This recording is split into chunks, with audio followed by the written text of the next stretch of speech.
Okay, welcome everyone to the Pickens County Board of County Commissioners regular session on Wednesday, June 25th. And welcome to everyone.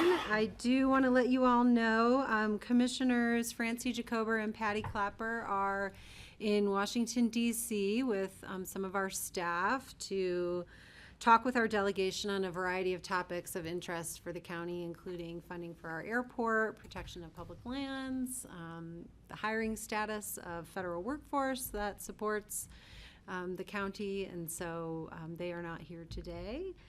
But glad to be here with Commissioners Greg Poshman and Jeffrey Woodruff.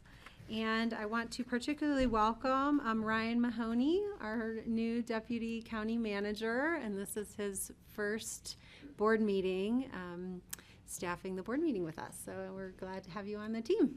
Thank you. Yeah, good to be here. Thanks for being here.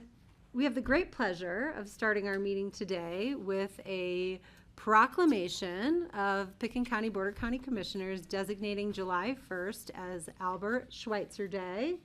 And I want to turn to my colleague Greg, who has had a significant hand in preparing celebration activities here in the community to honor Dr. Schweitzer and his many achievements and accomplishments. Thank you. I appreciate it. And because it occurred to me that staff and my fellow board might think I'm the only one doing this, I invited some of people who've been involved in this to come in.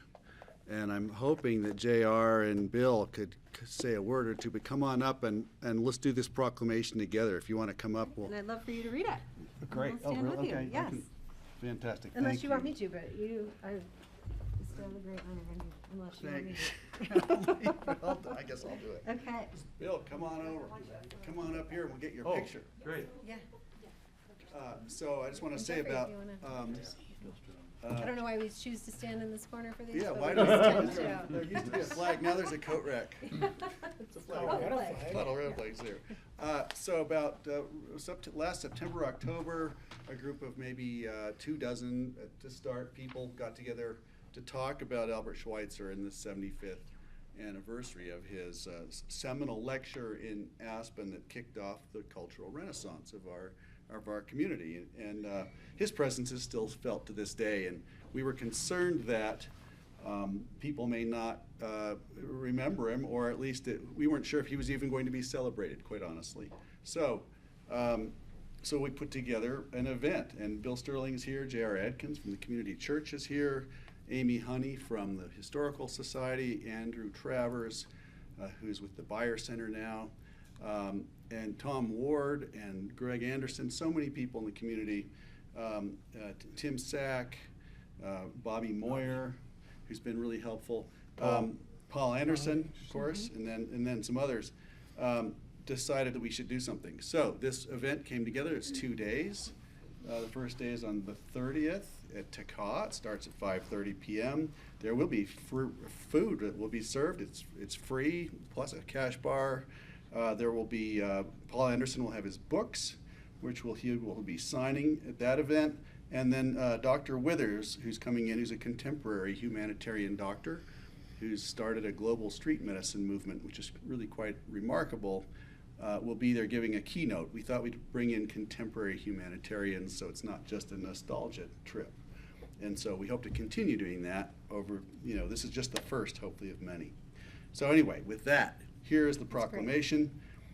Proclamation of the Pickens County Board of Commissioners designating July 1 as Albert Schweitzer Day. Whereas Dr. Albert Schweitzer was a revered philosopher, theologian, musician, musicologist, author, and humanist of the 20th century, at age 30 he determined to serve humanity by becoming a medical doctor. And whereas Albert Schweitzer traveled from Africa to the little-known place called Aspen, Colorado in July 1949 on his only visit to the United States to be guest of honor at the Goethe Bicentennial Convocation, where he gave the keynote address in a large tent in a meadow to an audience of 2,000 people from across the country. And whereas Schweitzer's Aspen speech regarding his inquiries into philosophy in the world of ideas at the Goethe Bicentennial inspired public demand for a repeat festival each summer season, spawning the creation of the Aspen Music Festival in school, and in turn, the International Design Conference, the Aspen Photography Festival, and the Aspen Institute for Humanistic Studies, as it was called. and many more volunteer-run nonprofit events and festivals which make up the heart of our Aspen community to this day. Whereas Albert Schweitzer brought to Aspen and the world a high moral ethic with his promotion of reverence for life, reverence for living things. His persona and auspicious visit to Aspen has long inspired generations of Aspen and Roaring Fork Valley residents and visitors to embrace the spirit of service, giving, volunteerism, empathy, and philanthropy. Whereas Albert Schweitzer is being honored on July 1st to celebrate Dr. Schweitzer's 150th birthday and the 75th anniversary of the formation of the Aspen Institute for Humanistic Studies by several organizations, this time including the Aspen Historical Society, the Aspen Community Church, and several others. TACA has done a lot for us already, is helping out. We've had several foundations and individuals helping make this happen. So, whereas Pitkin County joins these organizations in honoring Albert Schweitzer and his lasting contributions to Aspen on July 1, 2025, now therefore, be it proclaimed that the Board of County Commissioners and citizens of Pitkin County proclaim July 1 as Albert Schweitzer Day. And I want to say, I'm going to ask Bill to read this at the convocation. Excellent. I hope you're ready to do that. I'd be happy to. It's on the spot. It's gotta say- Congratulations. Thank you. Thank you.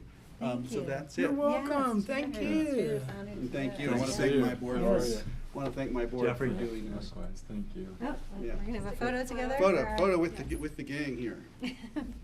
All right, and thanks for this. Rosa's got it. There we go. It's nice having a photographer Do you on have any staff. further words you'd like to share? Would you like to add anything? Yeah. Well, as a new person, I mean, I got here July 1st last year, so I was just glad to be included. But it didn't take long to see where the impact he had on music. That's why we're hosting a concert of organ music with a gentleman that did his doctoral thesis on Albert Schweitzer. He's been there. He played his organ, all that. So, and then the other thing I'd mention is the idea of continuation. That, you know, Aspen is today because of the people that came before us, but we continue. There are living saints among us, you might say, who are continuing to do the work, whether it's Pepke's or Schweitzer or other people that have come and led us. So it's good to see it continue. Wonderful, thank you. Well, I always regretted when the Aspen Institute dropped the word humanistic from their title, which happened back in the 80s, because I thought that distinguished them in a very special way. They had their reasons for doing it. I think they were probably practical in terms of their long-range goals of having maybe a sort of a broader kind of audience, they thought. But Schweitzer is the one who really inspired that name for them. And what it did is it made Aspen a nexus and a place for the whole person to thrive. The whole notion of the whole person.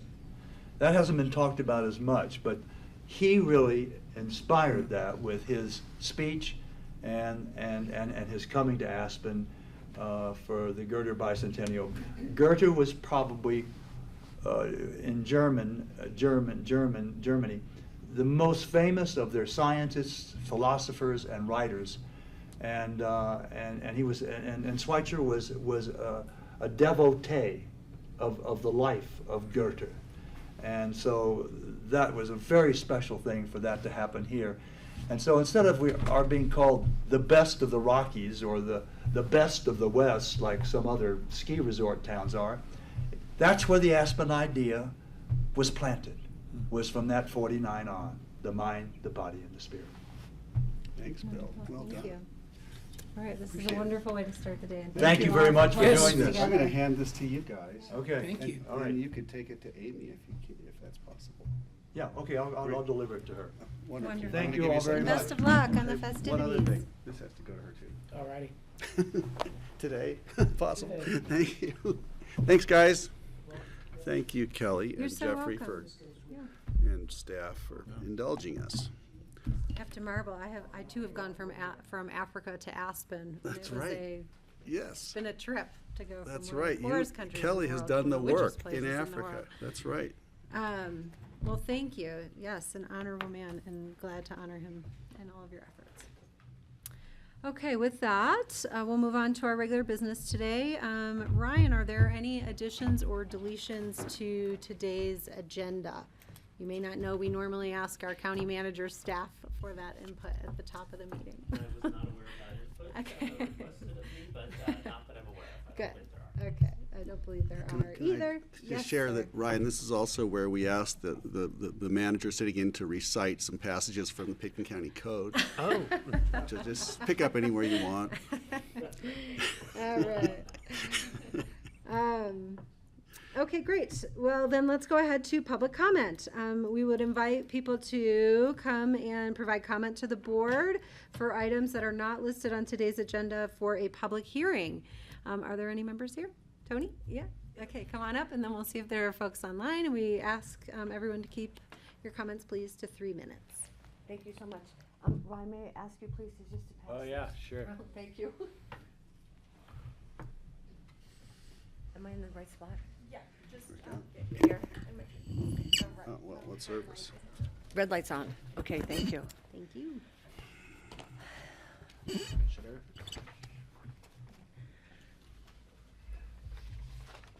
Thank you, sir. Hi, for the record, my name is Tony Kronberg, and first I'd like to welcome and congratulate you on your new hire, Ryan Mahoney.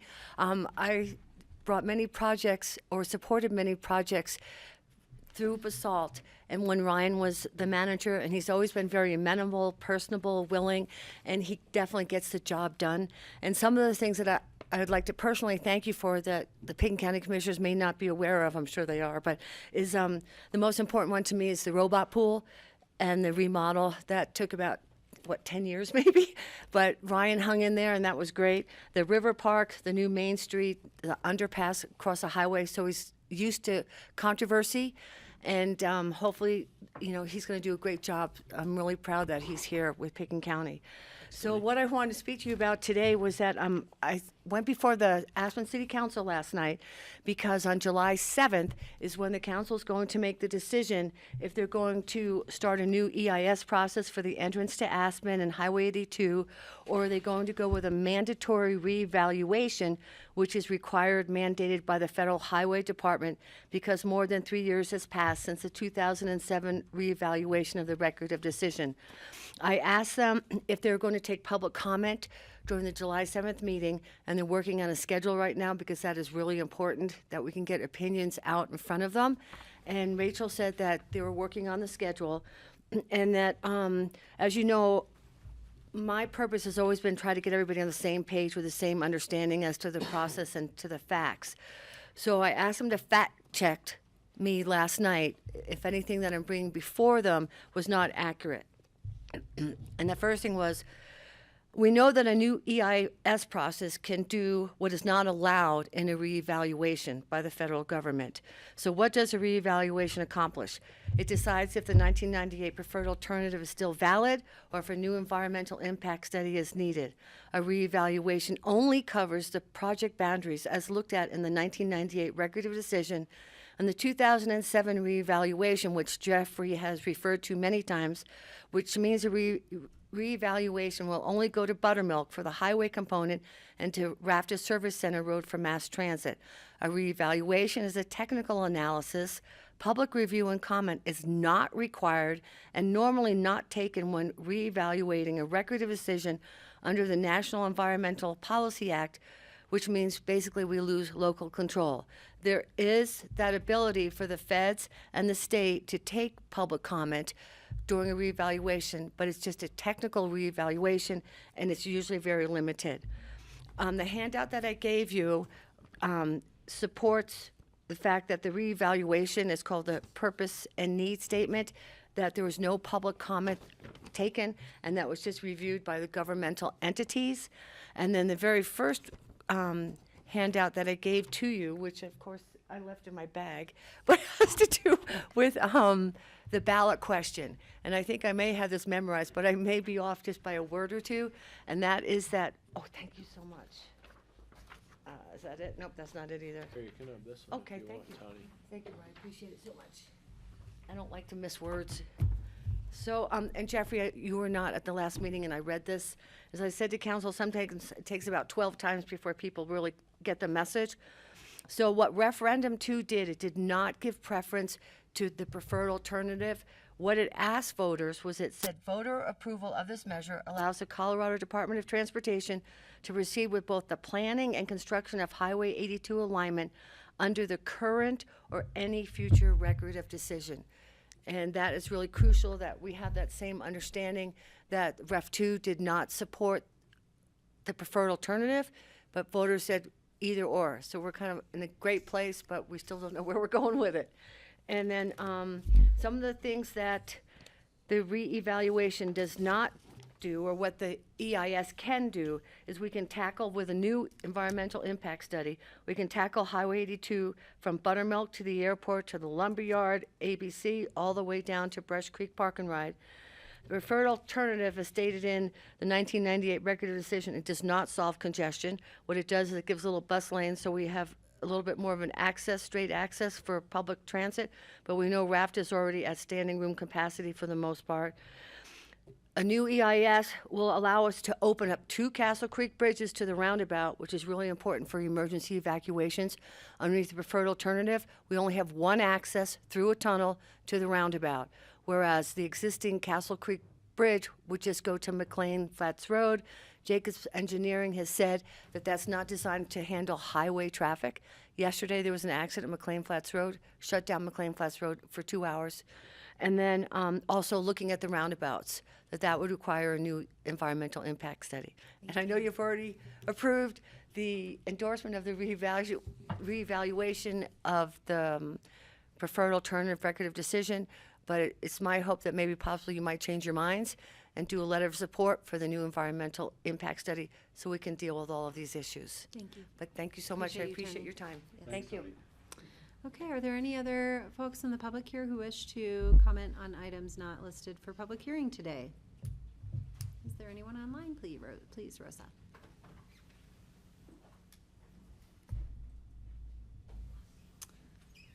Nope. Okay, let's go on then and move on to commissioner comments. Any comments from board members today? I will publicly wish my little boy happy birthday on his 6th birthday today. He was goofing around this afternoon Excellent. on his new bicycle. Excellent. Yes. Oh, that's great. Happy birthday, Al. Yeah. Other comments? No? Only that I was really grateful to see that it was raining, even though my weather report said it wasn't going to rain for 10 days. 10 minutes before I drove to town and saw rain falling. And it was, unfortunately, it didn't last long, but it's so nice when we see it. Yeah, take it when we get it. Okay. Let's move on then to our consent agenda. We have the minutes of the June 11th, 2025 regular meeting. Make a motion to approve. Wonderful. Is there a second? I will leave that with you. I was not there. Oh. I was absent, so I'm gonna second it. Well, I can second then. I'll second. Thank you. Though, we can pass with 2 today, right, Rye? Okay. Any further discussion? Seeing none. All in favor, please say aye. Aye. Aye. I think we Commissioner have Woodruff a abstains. abstention with Jeffrey Woodruff having not attended. That makes sense. Okay. Kelly Item and I number get stuff 2. done. What's that? Kelly and I get You stuff do. done. I know. And I'm sorry, I Now we know what I those, should've most said counties yes. only have 3 members. Now we know what they feel like. This is what statutory feels like. Yeah. I like having 5, personally, but this is how most counties get business done with just 3 commissioners. All right, let's move on to item number 2, where we will be sitting as the Pickens County Local Licensing Authority and hearing an application for a special events liquor permit submitted by the Friends of the Aspen Animal Shelter. And welcome, we have Sam Engen on Sam staff. Ingen, your Thank liquor you. licensing administrator. I'm here with Alex. She's with EKS Events, and they're partnering with the Friends of the Aspen Animal Shelter to hold the Dog Day Carnival on July 6th from 11 to 3 p.m. out at the Aspen Animal Shelter. So the application for this special event liquor license was enclosed with all of the attachments, and public noticing was posted to the property. We did miss the deadline for the newspaper, but that's just our process. And they have applied for an application with the Community Development Department, which looks good. They're just waiting for our okay as well. So I have Alex here to just kind of promote the event and talk about it a little bit and answer any questions you guys may have. Excellent. Hi, Alex. Welcome. Hi, thank you so much. It's a pleasure to meet you all. So I'm speaking on behalf of the Friends of the Aspen Animal Shelter and EKS events for our community carnival. It's open to the public, promoting what the animal shelter does for our valley. And yeah, we'll have food vendors there. There will be picnic areas. It's a very casual event. The purpose isn't to serve alcohol. Woody Creek Distillery will be providing one booth of 2 pre-mixed cocktails. There will be tips trained bartenders there that are certified and have present certifications. And we'll have members of the fire department, the police department coming as well to ensure public safety. So the purpose is really just to have adoptable animals. So there will be 2 booths with adoptable pets and just promote really what the animal shelter is doing is our main agenda. Anyone's welcome. It's a free event.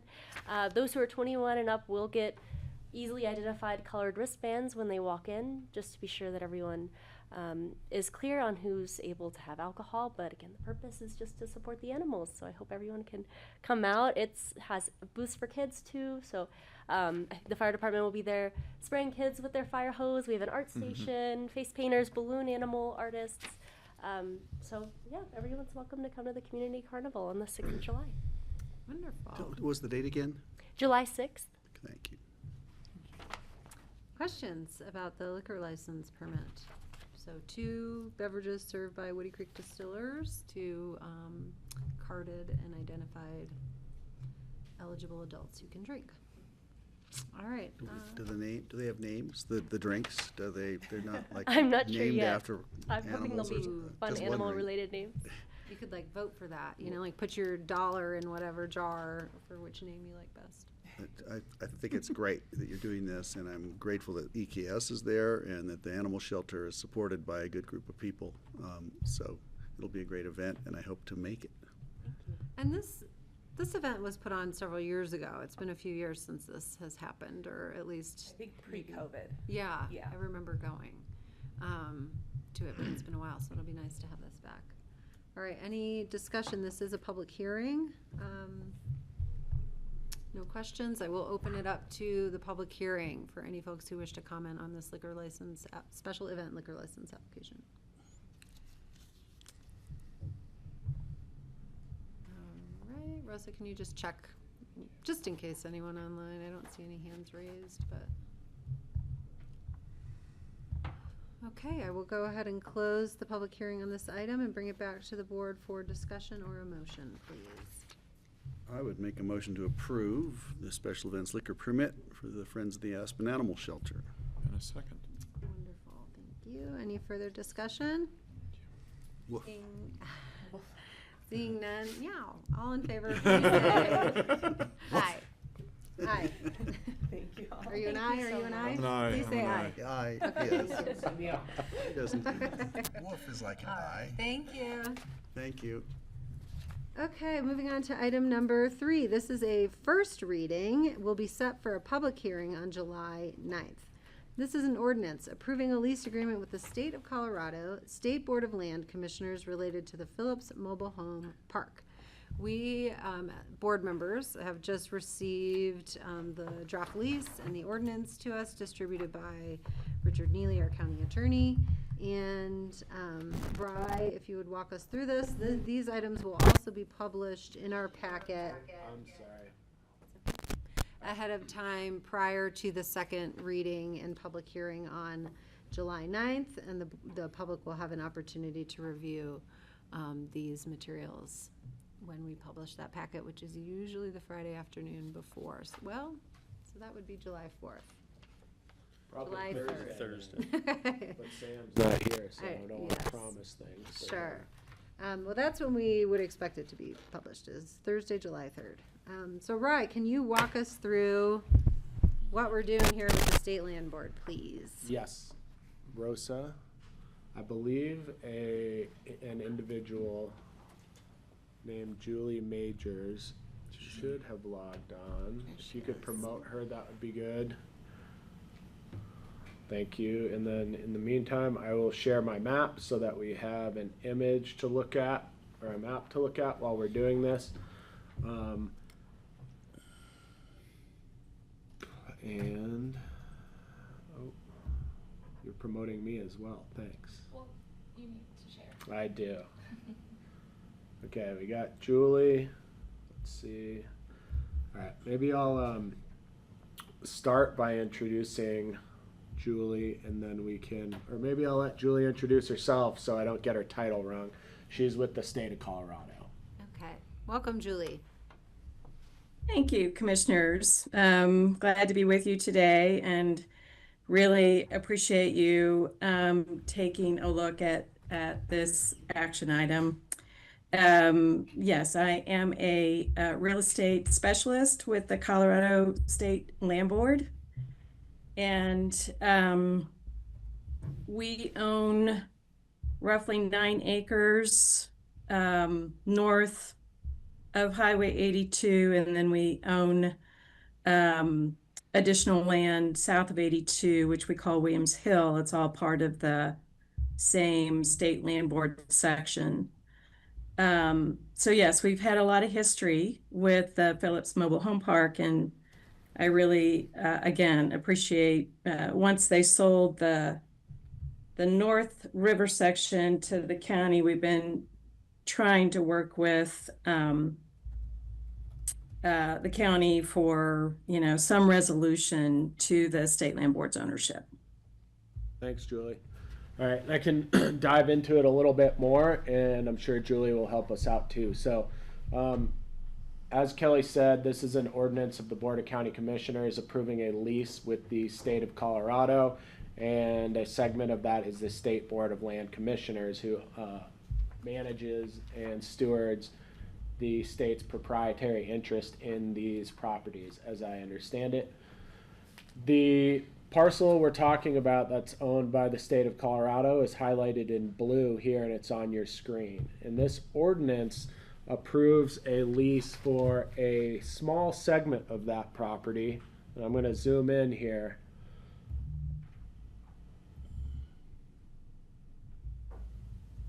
The property in question, and now I lost, oh, I think I got to put on my parcel layers, I'm sorry. Right here where my cursor is, you can see these 3 structures, which are improved mobile homes, encroach into the state land board property. And it's a relatively minor encroachment in the context of the larger parcel, but it is something, as Julie mentioned, that the state has been trying to resolve with the county, essentially, I believe, since the county purchased this property in 2016. Sorry, almost a decade ago. So we have an ordinance in front of the board and a ground lease. The term of the ground lease is 5 years, and the compensation under the lease, or the consideration as it's called in the lease, is $5,000 a year. The lease is on the standard state form, as I understand it, and John Ely was actually working on this with the state land board, and I think with Julie specifically beforehand, and the draft they are working on is in your packet today. You'll notice there's some highlights in the draft that's in front of you, and some of that stuff, and Julie can probably expand on that a little bit, but I assume that some of these things, like the ground lease number and things like that that are highlighted on the first page of the lease, will be filled in once we have that authorization from the county, from us, and then Julie's counterpart at the state land board. The remainder of the terms are pretty straightforward, and not something that I'm particularly concerned about, although there may be some minor changes to the draft between now and second reading, which is currently set for July 9th. In addition to the encroachment of these three structures. I believe some of the current wastewater treatment leach fields extend onto the state land board property as well. And that is something that hopefully will be addressed as we continue the BoCC's plans for the Phillips Park as a whole.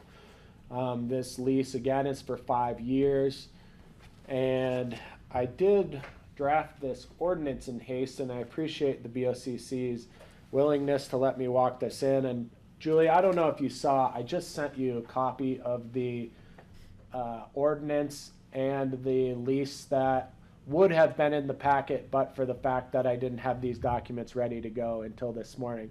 So you should have that in your inbox. I know you haven't had a lot of chance to look at those. I haven't made any changes to the lease document that you sent me, so that nothing in there should be a surprise to you. I did want to point out, though, I have an error in the ordinance that I pointed out to you, or at least one. There may be more. On the first page in the, let's see,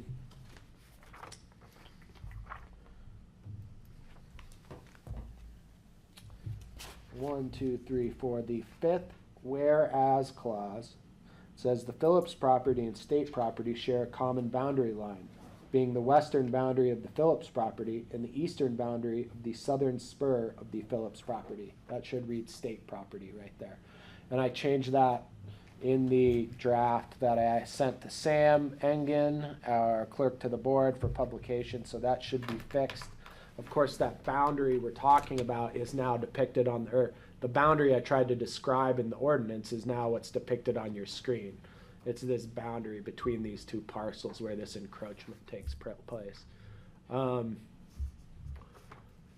going to get this wrong, but I think the leach field area is more up here. That's right. Does anybody have any questions so far? Nope. Nothing yet. This is something that has been, I believe the prior owner of the property had a lease with the state for this encroachment, and it's something that the county attorney's office has been working on and meaning to clean up for some time. I appreciate Julie's patience with my office and her ability to continue working on us with this project and anything else related to this. I think this is important to the county. You'll notice that this ordinance does take place immediately upon adoption, which would be July 9th.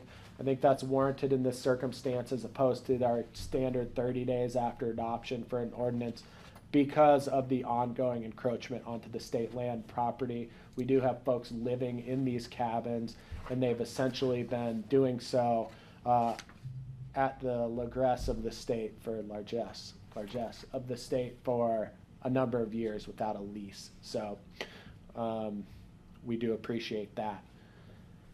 Julie, is there anything else you want to add before I open it up to any other questions? No, I appreciate the context. Our records actually show that there's, I think, a total of 6 or 7 of the units, but that's all, maybe it's a corner, maybe it's a quarter, maybe it's a half, maybe it's a whole. So our records show that it's a little bit more, but the point is, we need to establish our official relationship with Pitkin County no matter what. So. Okay, and thanks, Julie. I may have missed that. And now that you said that, Jane in our office, our paralegal, may have pointed that out to me previously, so I might have that number incorrect, and I'll make sure that between now and second reading, we have that cleaned up. I know we need a premises description for this lease as well, so we can work on that too between now and second reading. Great. Okay, questions for Julie or Rye? I would ask one. Is the state content to just continue leasing, or is the county, or is this a temporary? Do we imagine this being extended after 5 years? I guess that's the question. The lease contemplates the ability to extend the term. upon agreement of the parties. Of course, the property is owned by the state land board. You know, as you're aware, the plan is to ultimately not have housing units in this area of the Phillips Mobile Home Park. There's a number of reasons for that have been discussed at length during various other meetings. But hopefully, 5 years from now, we do not have residential units encroaching onto the state land board property. I'll also add that as the county continues to look at infrastructure improvements for the Phillips Mobile Home Park and the possibility for a water treatment package plant in this vicinity, the need for leach fields extending onto the state land board property hopefully will be no longer necessary. So while I can't predict the future, of course, I'd hope that 5 years from now this lease becomes somewhat obsolete and the encroachment no longer exists. Great, thank you. Jeffrey?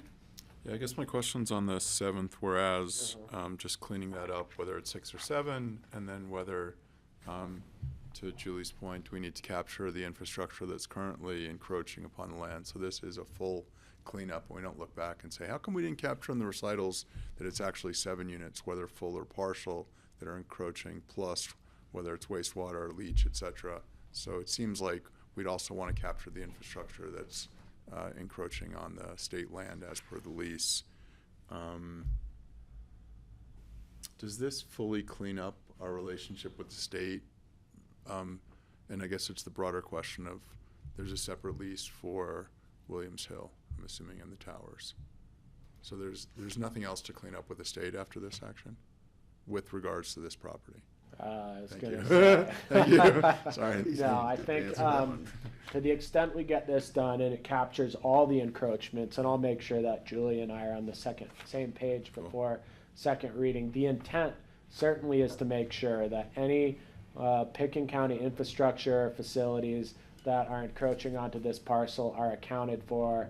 I believe the lease for the tower site up on the top of the state land board property is in effect, and I couldn't tell you the remainder of that term. I think it's a couple years at least. So one follow-up, do we have to capture that it's 9 acres? And I do not believe the entire encroachment is 9 acres. No, I think the encroachment is more like 3/4 of an acre. yeah, thank you. And Julie, does the state land board commission also vote to approve this lease? No, it can be done at staff authority under these conditions. Okay. Well, many thanks to the state for their partnership on this with us as we sort out this housing project and retaining the ability for those tenants to stay there. Thank you. Absolutely. I just Okay. point out a couple more things while I got you on this. It's there is existing leased public access on the state land parcel for the boat ramp, which a lot of folks use, which is right up here to launch rafts into the Roaring Fork River. And then I believe CPW has a larger lease on the whole parcel for public access for hunting purposes. So there's some real great public amenities that go along with this state land board property. So Wonderful. Okay, are there other questions on this? Otherwise, can we have, this is a first reading, we'll set for second reading and public hearing on July 9th. I move to approve an ordinance of the Board of County Commissioners of Pickens County approving a lease agreement with the State of Colorado State Board of Land Commissioners related to the Phillips Mobile Home Park. I'll second With that. amendments as discussed. With amendments as discussed at this meeting. I'll second that with the amendments. Second the amendments. Any Thank further you. discussion? Hearing none, all in favor, please say aye. Aye. Aye. Thank you. thanks, Julie. Thank you. Okay. Item number 4, this is a individual consideration item, an emergency resolution set for confirmatory reading on July 9th. As we know, emergency resolutions take effect upon our vote. It looks like Dan, who I'm referring to as our airport director emeritus, is with us. And first, my question always on these is, why is it an emergency? Is today's this first reading, or is this confirmatory This is the reading? first reading for the item, which I will read, which is authorizing the chair to sign agreements authorizing the Federal Aviation Administration to temporarily transfer $1 million in entitlement grant funding to the Eagle County Regional Airport. And before I turn to Dan, we had some discussion about if the $1 million needed to reflect the accurate amount as shown in the documents today. Jeffrey. So second point of order, as per Kelly's question, it should be for 1.43 million, Dan. And then we hope that we're not sweeping 143 million, which is also in the resolution.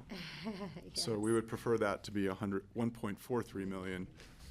So that should be changed on page. We'll get to that. Okay, sorry. Thank you for flagging that. It's first, let's just start with the notice. Are we okay to, or do we need to amend the noticing for this, for the amount reflected in the reso? On the agenda, it says 1 million in entitlement grant funding, and in the documents, it says 1.43. Sure. My understanding, and that is because I was just working with Sam on this, I think noticing would go out tomorrow for this particular, for the July 9th meeting, assuming confirmatory was on July 9th. If confirmatory is not set for July 9th, there would be even more time to get the proper notice together for this particular requirement. So I think we're okay, but we'd want to make sure we get it right now. So if it's 1.4, then it should be reflected as 1.4 in the title that you are putting together today. And then when the notice goes out in the paper tomorrow, it will be correct. And presumably, we can update it on the county website as well, which is there's a corresponding, as you'll recall, the Home Rule Charter requires quote-unquote publication on the county website, as well as what you normally think of as publication in the local paper for the purpose of notice. And that publication in the local paper will go out tomorrow. Again, I'm promising things for Sam to do, and she's not here to do them. But I think Thursday is usually the day these goes out, so. So let's just confirm, so on the actual documentation that was published for today, the emergency resolution does specify the accurate amount. So just to dot our i's, I am gonna request an amendment to the agenda that amends item number 4 to say that we are authorizing the temporary transfer of $1,430,000 in entitlement grant funding to the Eagle County Regional Airport. Is there a motion to amend today's agenda to reflect that correction? Motion to amend item number 4, individual consideration items to 1.43 million. Thank you. Is there a second? I'll second that. Thanks, Greg. All in favor, please say aye. Aye. Aye? Okay. So now we've amended the agenda to properly reflect the accurate amount, which again was correctly reflected on the noticed emergency resolution. And with that, let's talk about why we would like to temporarily transfer this to Eagle County Regional Airport. Hi, Dan. Good afternoon. How are you all? Good, thank you. Well, first of all, excuse me, I can get used to that emeritus title. Thank you, Whoa, Kelly. Yes, you deserve it. And we apologize for the discrepancy in the numbers. I believe the FAA originally asked for $1 million, and then they came back subsequently and asked for the 1.43 million. So something was lost in the change there. So we apologize for that. So good afternoon, Dan Bartholomew. I'm the former airport director, and I'm covering for Diane Jackson, who is making her way back from DC right now. So We were approached by the FAA to do a transfer from some entitlement funding that we currently have in our entitlement bank with the FAA to transfer to Eagle County Airport, who is working on a project that they don't necessarily have enough funding for in their entitlement bank with the FAA, nor could the FAA come up with some discretionary funding. So this is a fairly common practice with the FAA of switching money from one bank account to another temporarily, with the agreement that that money will be returned to the borrowee airport at some point down in the future. So the FAA approached us for a request for $1.30 million out of our current entitlement bank to be transferred temporarily to the Eagle County Airport. This is sort of a win-win, you could say, in our situation. Currently, we have a moratorium on our entitlement funding where we're not allowed to use it. However, there was a 5-year clock that ticks down on our entitlement funding where it's a use it or lose it feature, so to speak. So by giving this money or temporarily allowing somebody to borrow this money, it stops that clock for that money. So that is helpful for us. But at the same time, it gives Eagle County an opportunity for the funding. Plus, it offers us some goodwill to the FAA saying, we're willing to give you this money. In the future, we may need the same favor for a future project of ours. And it sort of opens the doors, you could say, to that reciprocity for that funding at some point in time. This is something the Pickens County has done several times. We loaned, if you will, money to Colorado Springs, to Grand Junction in the past. We have received those funds back after those projects were completed. And this is just a situation where we loan them the money, so to speak, and then it comes back to us in the future. Typically, we don't like to do emergency resolutions as this is, but the way the FAA works, when they find out just before a project is moving forward, they may or may not have the funds. They usually quickly request those funds being transferred, and that's what we're doing here today. So with that, we respectfully request that the Board of County Commissioners approves this emergency resolution to temporarily transfer $1.430 million to the Eagle County Airport from the Pickens County Airport's FAA Entitlement Fund Bank. Okay, thank you. And I do recall seeing these similarly with the airport in Colorado Springs. Mm-hmm. Yep. Are there questions for Dan on this? Nope, none here. Hey, Dan, when's our moratorium going to be lifted? As soon as we shift that runway, the moratorium goes away. That's what we're told. Okay, if there are not further questions, the public hearing on this will be on July 9th. We have amended the notice on the agenda, and there is a rightful request to amend the now therefore be it resolved section to properly reflect the correct amount of $1,430,000. And that will show up on final reading, confirmatory reading. So I would make a motion to approve as amended by the board chair, paragraph 11. I'd also ask that we amend paragraph 7 so it says fiscal year 2026, which is similar to the way the AIS is written. So at this point, I'd make an emergency resolution, make a resolution to approve an emergency resolution of the Board of County Commissioners of Pickens County, Colorado, authorizing the chair to sign agreements authorizing, there's a Z in authorizing, the Federal Aviation Administration to temporarily transfer $1.43 million in entitlement grant funding to the Eagle County Regional Airport.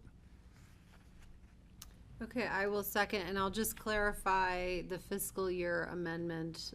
I don't know if we're running on our fiscal year or the federal government's fiscal year, and if that makes a difference. It is the FAA's fiscal year. Yep. So it should be 2025 still? Sorry, my question and my motion was to match the AIS that was more specific, as opposed to, it doesn't say calendar year, fiscal year in the resolution, paragraph 7. So there are 3 updates. Authorizing should be spelled properly in the bold. Chapter 7 would say fiscal year 2026, and Chapter 11, 1.43 million for the 3 changes. Okay. All right, we have a motion with amendments, and I have seconded that. Any further discussion? Seeing none, all in favor, please say aye. Aye. Thank you. Thank you, Dan. Thank you so much. Bye, Dan. See you soon. Hey, Dan, I would make sure that either you or Diane checks in with Sam to make sure the correct title gets published tomorrow. Will do. Thank Okay, you. thanks, Roy. Good to see you, Dan. Good to see you. Thank you. Okay, we are moving on to item number 5. This is a one-read informal resolution, not a public hearing. I'm looking for confirmation on that. For a resolution approving the annual comprehensive financial report for the fiscal year ending December 31, 2024. We have Liz Woods, our finance director. We heard a presentation on this with our auditors yesterday, walking us through the details of that audit report, and this is the formal motion approving the report. Hi, Liz. Hello. Liz Woods, Finance Director for Picken County. And yes, we had the presentation yesterday on the ACFR with our auditors present, and today is just the board approving those financial statements. Is there any other questions that came up? Because we didn't give you a lot of time before the last presentation, so. Two questions. One, again, I'm the dotting I kind of day. So Yeah. We're approving 2024, not 2025 in the recitals. Oh, The yes, last whereas. did we do that incorrectly? So I it's apologize.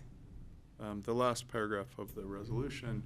But the business question for you is, can you go through the three fiscal changes that were outlined yesterday, specifically the changes to the employee housing impact fee, which was $1+ million. The 3 items that were flagged in the Yes. review. Yes. We didn't get enough time. If you have a minute today, that'd be great. Yeah, so as Paul said yesterday, we typically do have certain things that are either caught by us and we tell the auditors about it, or vice versa. The auditors catch something and they tell us about it, and we make an adjustment. These are a combination of those. The biggest one, the 1.5, had to do with we have had some litigation on the remodel employee housing impact fees. And so we were putting that into kind of like a restricted balance so that we weren't spending those monies until we knew which way that litigation was going to go.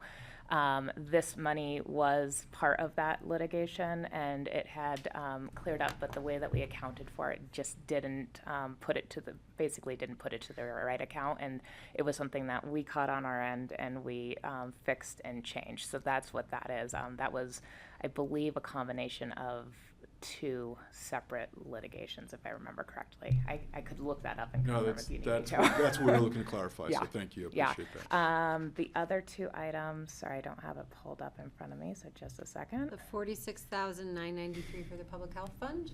Thank you. That had to do with accounts receivables that were the receipts were receipted in the treasurer system, and they were not applied to the accounts receivable bills that were also in the system. And so we are now doing a reconciliation monthly to compare receipts and bills. That is being done both for the public health department and the human services department by each of their financial analysts now. And that is what that is. And then the last one. Increased accounts receivable by $261,325 on the health claims fund. Health claims fund.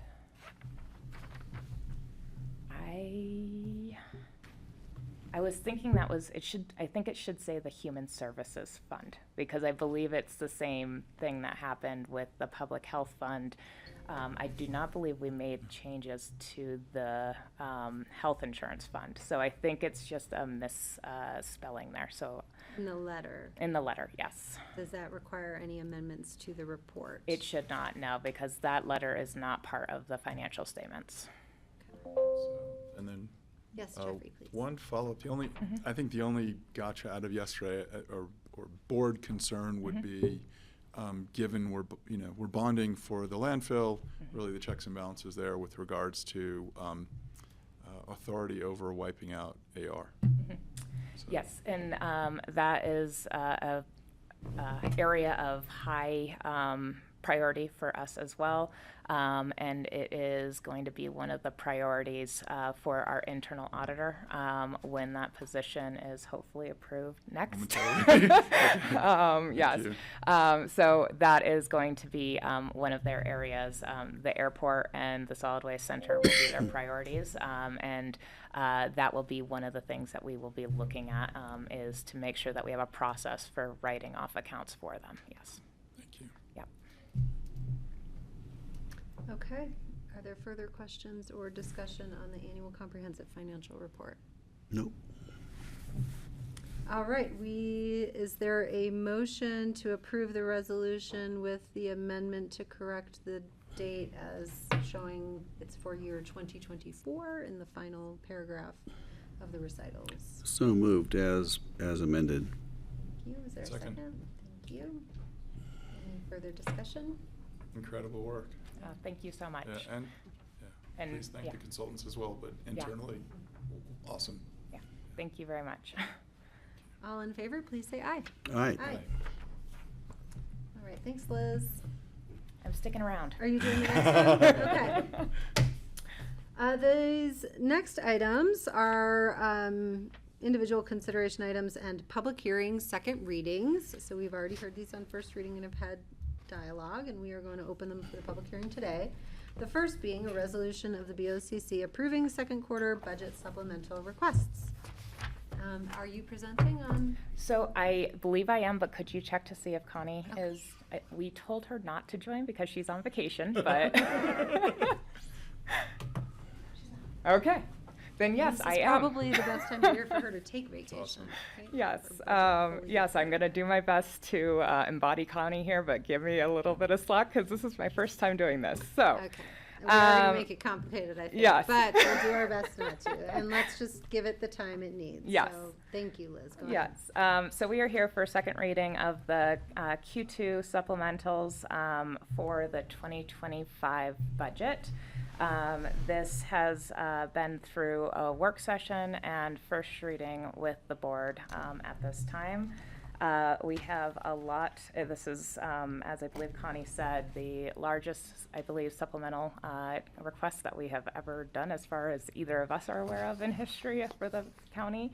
And there are a total of an increase of $19,093,105 increase in expenditures and a decrease to the budgeted revenues of $26,719,012 for a net change of $45,812,117. So that's due to the increased expenditures and decrease in revenues. It's it can be confusing. So if anybody has any questions, please stop me as I'm going through this. I will go through, do you want me to go through each of the items so that we can you can pause me if you have a question or we need to discuss them? Is that how you would like me to do it? Sure. And we can just start with the general fund and Yep. yes. I just have one clarification Yeah. question. Where does that leave fiscal year 2025 overall revenues for Pitkin County? So just Overall sort of top down, revenues. bring us in. You gave us the size of the, oh my God, where does that leave us? So I don't have that off the top of my head. I can look that up and get that back to you. But the big change is the $39 million to the sales tax revenue fund, and that is due to that change in accounting. And the good thing is that we're also decreasing expenditures by that same $39 million. And so the net change is zero, but we have to adjust both of those. Understood. So I can get that number back to you though. Thank you. Just to be clear, you're talking about like the $248 million that we adopted as a budget to start the year and how Yeah, these if I pull out my budget workshop or 2025 Yep. binder, where does that leave us? You want just the revenues, the total What- revenues? Yeah, where I'm really going is what's the top line, and then where are we in terms of health? So where are we in terms of capital reserves? So I think it's both are important. And clearly I'm leaving FBO revenues and sort of airport aside, but Yep. Okay, I will get that number to you. thank you. Yep. And I will say, I do believe we have requested that to come back with the regular budget supplemental conversations so that we do have a clearer quarterly picture of that. So that's a good reminder. Thank you. Yeah, and we will be back to present the budget process in a work session sometime in July. I can't remember the exact date. So we can bring that back at that time if that would be your preference. Or do you want me to just get that to you as soon as I get that number? Well, I mean, I think the public would like to hear it, to be Okay, honest. so I'll bring that yeah. back at that work session then. Okay, Thank you. all right, anything else before? No, Nope, go ahead and good. just walk Do the through rundown. General fund Okay. breakdowns and All right. capital fund, and then we are going to have some discussion when we get to. Yes. All right, so for the general fund, the first change is for the sheriff's CPW bear grant. That is for the bear containers, or trash containers. The change is a net zero change as well, because we will have a revenue change for $104,500 and an expenditure increase for the same $104,500. The next one for the general fund is the 2 backcountry community response officers. Those are seasonal positions. That is for an increased expenditure for $98,004. The last one for the general fund is the housing needs assessment that is being done. We will be doing that with the city of Aspen, and that is for that $41,176,000. The net decrease to fund balance in the general fund is $139,180. Any questions on any of those items? So at first read on the 2 CROs, there was a conversation, I think it was led by Francie, to go to 3. Was there any follow-up by either staff or budgeting to expand that? And sorry, I was not here on Wednesday of last week. I was at a conference. I believe the idea was that if the sheriff decided that they needed, if he needed more, he would come back to the board and request more in a future supplemental request. Awesome. Or sooner if they find that they need it more quickly than that. Thank you. Yeah. Any other questions? Okay. For the capital fund, we are proposing an increase of $900,000 for the deed restricted housing program. That has been, the funds have been fully used already this year, and there are several employees who are still looking to be part of that program.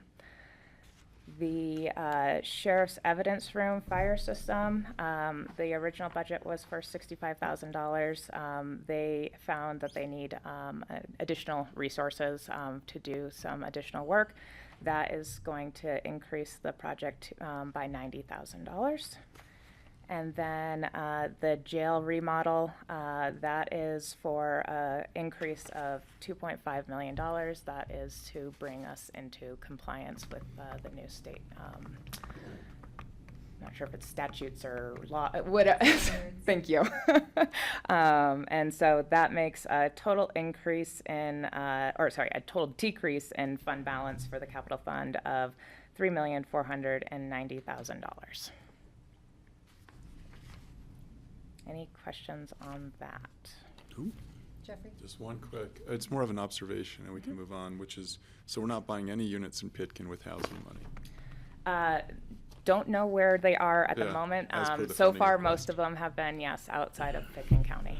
Just an observation. Yes. I made the same observation. Yeah. So we're doing a really good job deed restricting housing in Garfield. In other counties, yes. Yeah.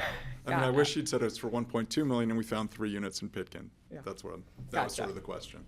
And I will say I did ask staff to come back with more creative solutions about how we might do that better. Just so you know, we're on the same page. Thank you. Yes. All right, anything else on the capital fund? All right, so moving on to the road and bridge fund. They are having to implement the new 811 system, and that is going to cost $19,000. So the total decrease in fund balance for the Road and Bridge Fund is $19,000. Anything on that one? All right. Healthy Community Fund, we have lost federal funding for the Senior CSA program, and the board has decided to continue that program, and so that will cost an additional $50,000. The decrease in fund balance for the Healthy Community Fund is $50,000. Okay. Open Space and Trails Fund, the Rio Grande capital improvements and paving. There was some additional work that was needed to be done when they actually started the project. Like many of our projects, we dig into things and they end up being in worse shape than we were originally expecting, and that was the case in this particular instance. And they are requesting additional $309,415, and that will be a total decrease in fund balance of that $309,415.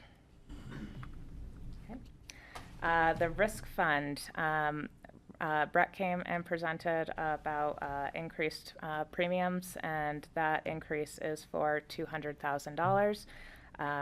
That will be reimbursed through the cost allocation, or through the capital, casualty and property, personal property insurance allocation, and so that means it will be allocated to the various funds within the county. So the net change in fund balance is zero, but the expenditure request is $200,000. Library Fund, they are requesting a part-time library assistant to continue with the Redstone and Snowmass Village outreach. That is for $38,500, and that will be a total decrease in the library fund of $38,500. Okay, Park Dedication Fees Fund. So the contribution to the Redstone Historical Society is for $200,000. The contribution to the Carbondale Pool is for $100,000. So a total decrease in fund balance of $300,000. Do you want me to stop there before we move on to the piece that's somewhat related to that, or should I go on to the whitewater stream and then come back? No, we can stop there. Jeffrey has talked to me about, I'm inclined to support a request to amend this resolution to remove the contribution to the Carbondale Pool, and for us to vote on that $100,000 contribution as a separate item today, which would just require an amendment to the resolution reducing the final amount at the bottom by the $100,000. So that's just a heads up. We will formally do that at the end when we take motions. So just a heads up on that conversation. Okay. Yeah, and then go on to Healthy Rivers, and then I just have a question about how this is structured with the park dedication fees and the Healthy Rivers component. Okay. So that was a total decrease in fund balance of $300,000 for the park dedication fees, but then we are also proposing that the Whitewater Park streamside improvements of $1.75 million, a portion of that would be funded by the park dedication fees in the amount of $431,695, which would completely wipe out the park dedication fee fund, and we would close that fund at that time. Thank you. My question is why we don't show it above in our reductions in the park dedication fees fund. I don't know why. I think it's because the expense is in the Healthy Rivers and Streams Fund. So if you look at the capital fund, there, like the capital fund section in here, you'll see that there's actually some transfers from the general fund as well, and those are not in the general fund either. It's where the original expense is. So I think it's just a way to present it wherever the original expense initiates, and then those transfers are shown with that original expense. if the board would prefer us to change the way that we are presenting this, that is something that I'll have to discuss with Connie. Sorry, I don't have Yes. a better answer for you on That that would one. be a wrench here today. But yes, there are some items, because I noticed that in the capital fund as well. It's presented that way as well. Okay, does that make sense to everyone? I do just want to pause there.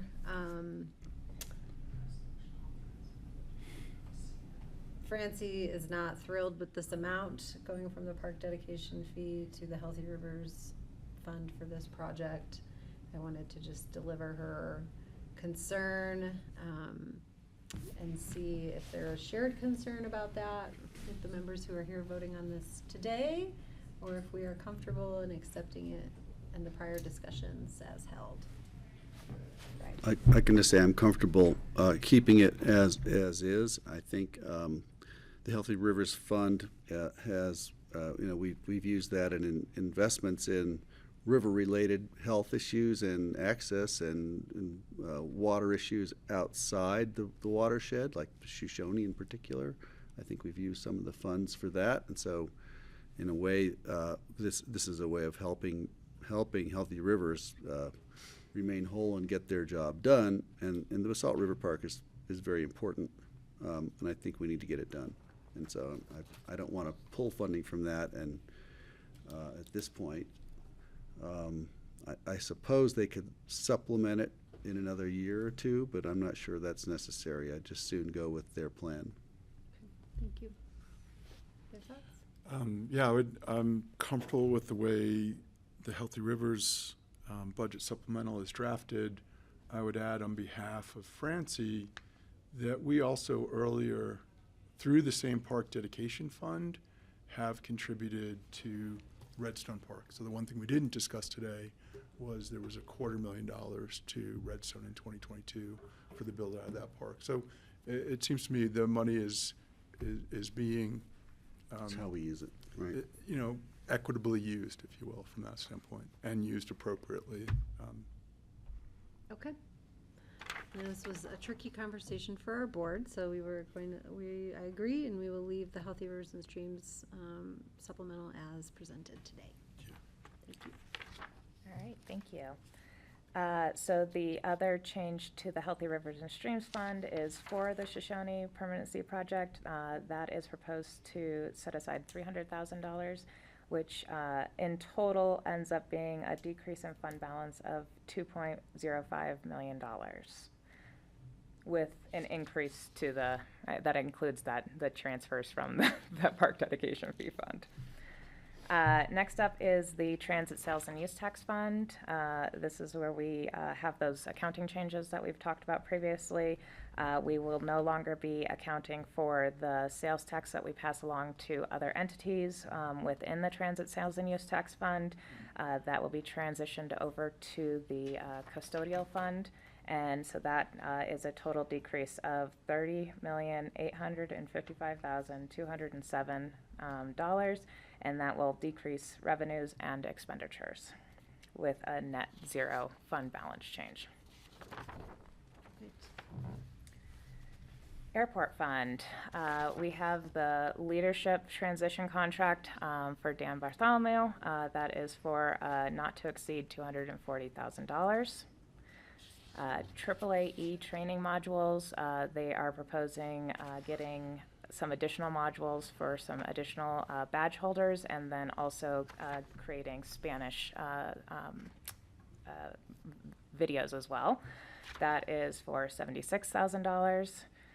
The boiler replacement, two of the boilers at the airport are failing, and they need to replace those before our next winter season, and so that is going to be $225,000.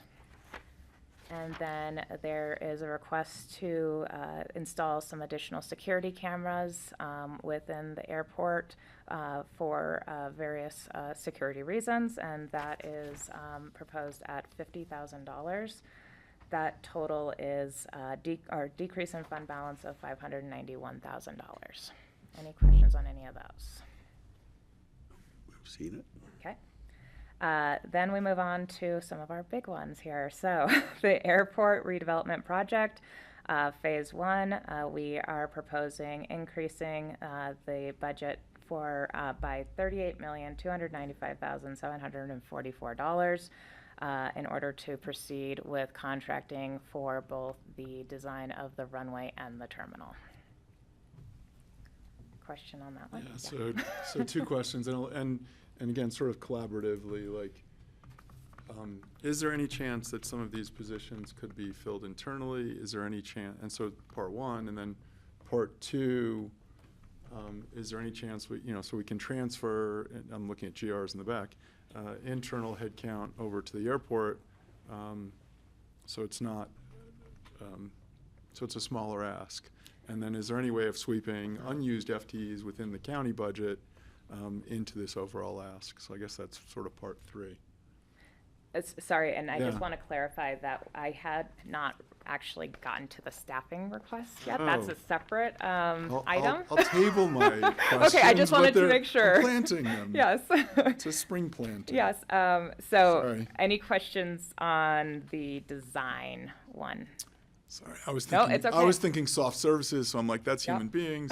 Yep. That's design and people. I should have probably gone through both of the requests first. You're good. Before. I'm sorry. I jumped So the I'll gun. just speak to that. 529,278,000 for the additional FTE requests that were proposed. So now, Yeah. yes, to answer Yeah. your question, would you like to kick us off there? Sure, I can speak to that briefly. I think. Red light on, Ryan. Oh, it wants to be on. On. Oh, got it. Okay. Sorry about that. So I was on this whole time. It's his Jeez. first time. You'll get it. You only make that mistake. 10 No, but times. I think that the analysis of what it's going to take to deliver this project was done, and I think just given the existing workloads of some of the staffing in finance, also in comm dev, there just isn't that capacity, and so I think with the analysis of just the workload, it seemed prudent to move in this direction, and that we would need these over the next number of years. Yeah, and I can tack on just because obviously my department has several of these requests. And so one of the things that we kind of considered was also that the airport isn't our only project, right? We are lined up for other future projects like the jail potentially, the Public Works campus. There are a lot of other large projects that the county is considering right now. And so we tried to keep in mind, we didn't want to hire people that we would just be letting go. And so we tried to consider what were our long-term needs for the county as a whole. And so, like, for my department in particular, again, I'm speaking just for myself here, but we were trying to be very careful of thinking about, okay, so these are the things that we are lacking right now, and these are things that we see ongoing needs for. And so I think community development did the same thing. The community, the PIO for communication is an ongoing need with the airport. Because and that is 100% an airport position. Sorry, I'm trying to think what the last position is that I'm forgetting. There's a plans examiner, maybe? Yeah, the ComDev one. And then, the airport contract manager is an airport position as well, and that is going to be embedded in the airport and will continue to be, needed as they have other, contract needs moving forward as well. Yes, so hopefully that helps alleviate some of your questions there or your concerns. No, it provides perfect context, Okay. so thank you both. Yeah. Thank you. Any other questions on those items? Would you like a motion to pass the? Hold on. Let's, sorry, we're almost You want me to there. do the total? Yeah, Yeah, the just- total rundown. Yep. The total net increase and Yep. decrease. Yep. So we are doing a total decrease in fund balance of $45,820 airport fund balance. Thank you. Okay. Jeffrey has requested to pull the Carbondale pool and discuss and vote on separately. Yeah, absolutely. Okay, so then I would request a motion. Let's see, this is second reading. So let's go ahead and open the public hearing first, and then we'll come back and do our administrative gymnastics on this. Is there anyone in the public who wishes to comment on our second quarter budget supplemental requests?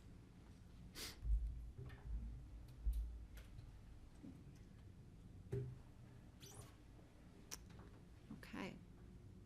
We endeavor to be excellent stewards of taxpayer and user fees for these purposes presented today. I will bring it back to the board, and I will request a motion to amend the resolution approving second quarter budget supplemental requests to pull out the $100,000 park dedication fee supplemental for the Carbondale pool and amend the total net decrease to fund balance to read $45,712,117. Is there a motion for the resolution with that amendment as presented? Thank you. Seconded as amended. Thank you. Any further discussion on that? Seeing none, all in favor, please say aye. Aye. Aye.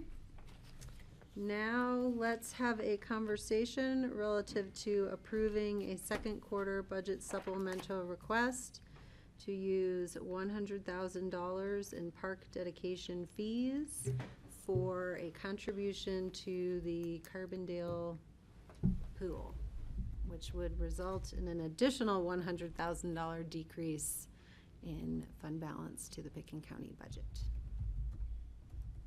Jeffrey, I can start if Jeffrey. okay. And just to, do you want me to review? You want to review? I'll let you review it, but go ahead. So, we have had a park dedication fee balance. That was an impact fee collected in the past for development projects approved in Pickens County to go towards parks and recreation amenities. The Carbondale pool is currently raising funds for the gap that they need to cover the full expense of their pool project. I know it's a whole, whatever. Aquatics. Their Center. aquatics center. Thank you. I Not knew a there was nuisance. something more formal than that. They came to the board during a work session, presented the project, their goals, their funding gap, other contributors, and the majority of the board at a subsequent meeting directed a dedication of $100,000 to come back during this budget supplemental request. And when we made that decision, Jeffrey was absent at a different meeting, and so we are pulling that out to offer him the opportunity to present his discussion on this item, and then we can contemplate it as the three of us as the board sitting here today. And you were going to Sure, I could do. I was just going to say, in conversation, Jeffrey reminded me that when we arrived on that number as proposed, I think I proposed that number because it looked like that might be something that we could shoehorn into our parks fund, and it might be a useful way to spend that money on behalf of Pickens County workers and residents who spend time in Carbondale. But it was also partially suggested as a challenge, and I realize we haven't heard from anyone. Did anybody get the message that we were interested in doing this if we saw others ponying up?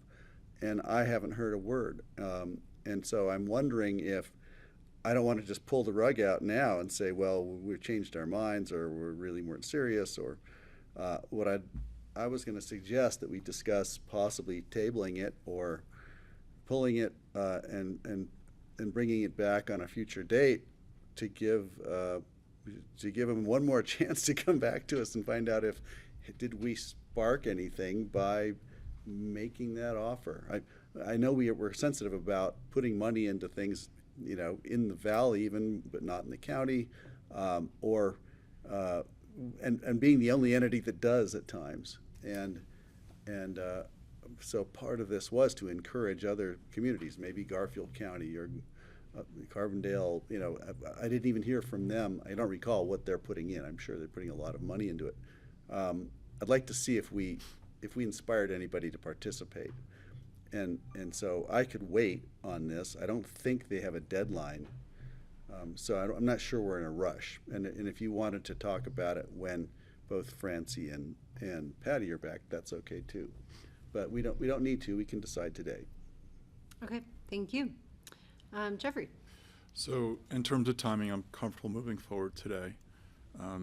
The reason I asked to pull this budget supplemental request was I clearly support everything the county is doing in terms of Q2 supplemental and the enormous work and undertaking that, whether it's from landfill to solid waste to the airport to budget finance facilities.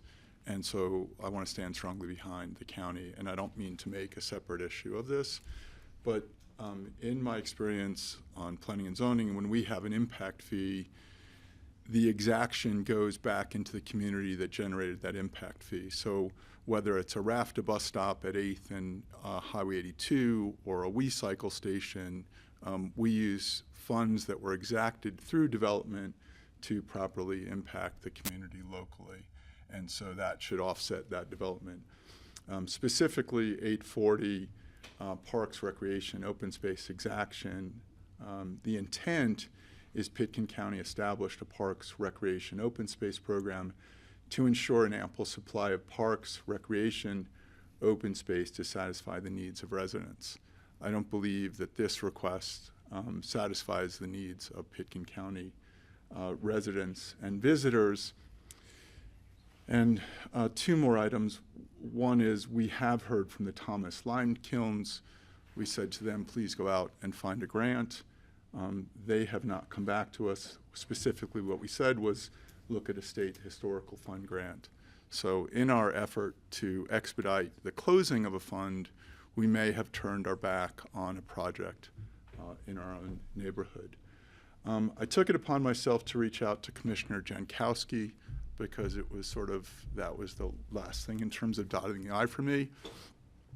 I got a wonderful email back from Commissioner Jankowski, and he pointed me to an article where the Garfield County Federal Mineral Lease District supplied a grant to the Carbondale Pool to the amount of $500,000. So again, I'm perfectly happy to move forward.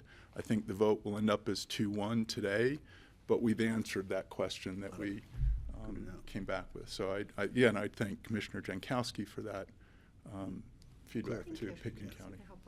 That's great. Good, glad to hear it. Thank you for checking on that. Appreciate that.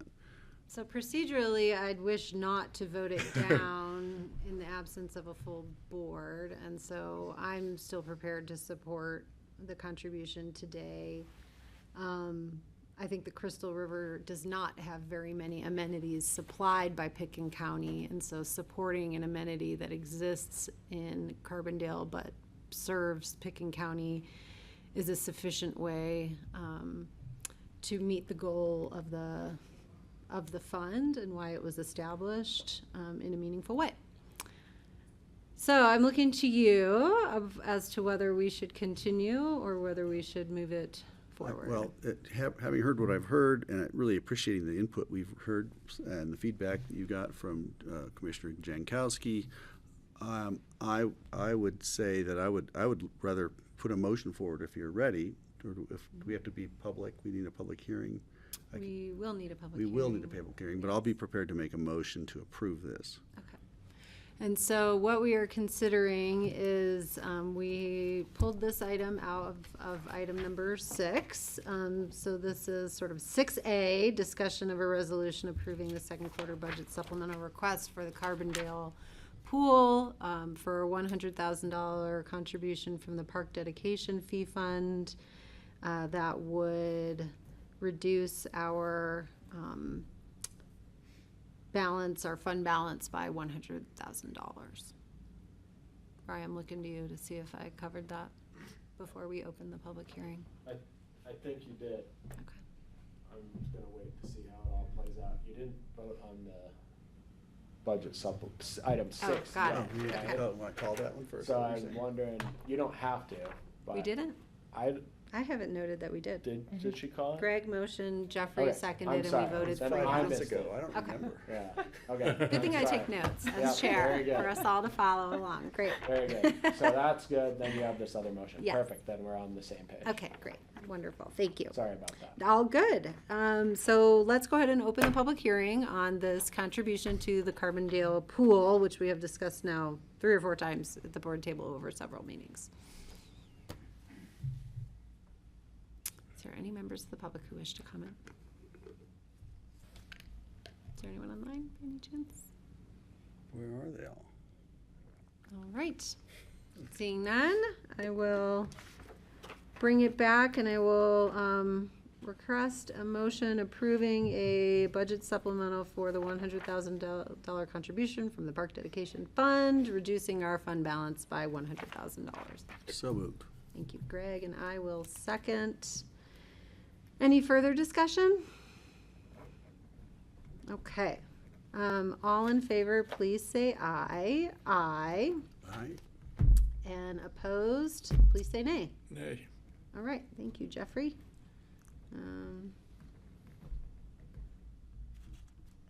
Thank you all for that conversation and administrative gymnastics. Yes, thank you. Moving on to item number 7, which is a resolution of the BoCC approving a contract amendment with the State of Colorado Department of Human Services Behavioral Health Administration for funding the Picken area co-responder teams. This is also a second reading and public hearing. Nice to have our team here, and even Hello. We brought more people. different folks. I know, different faces. We had such a nice conversation at first reading Oh, too. good. So Yeah, nice to sorry see you that I all. missed it. There's a seat right here too.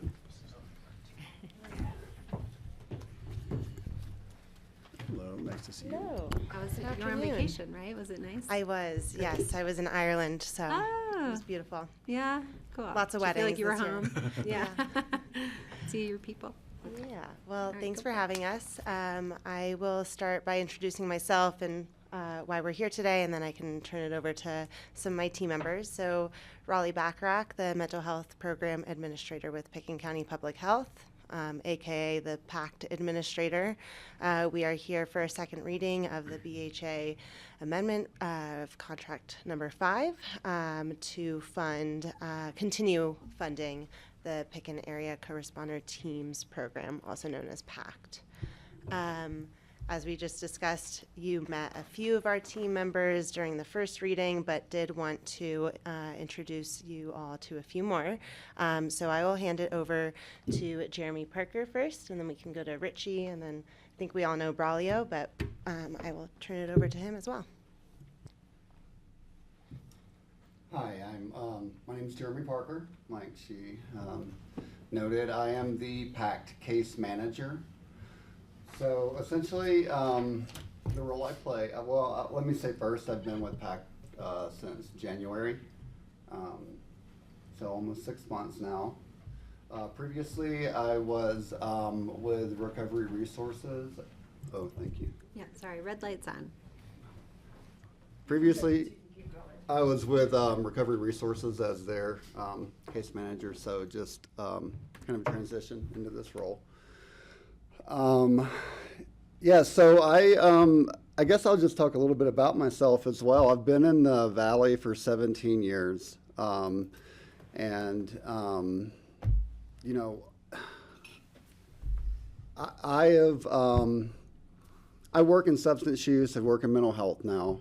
These are things that I have lived experience in, and worked in as well. And so now to have this opportunity to be on the other side of the coin here and work to help people that you know struggle within our community, I'm really grateful for.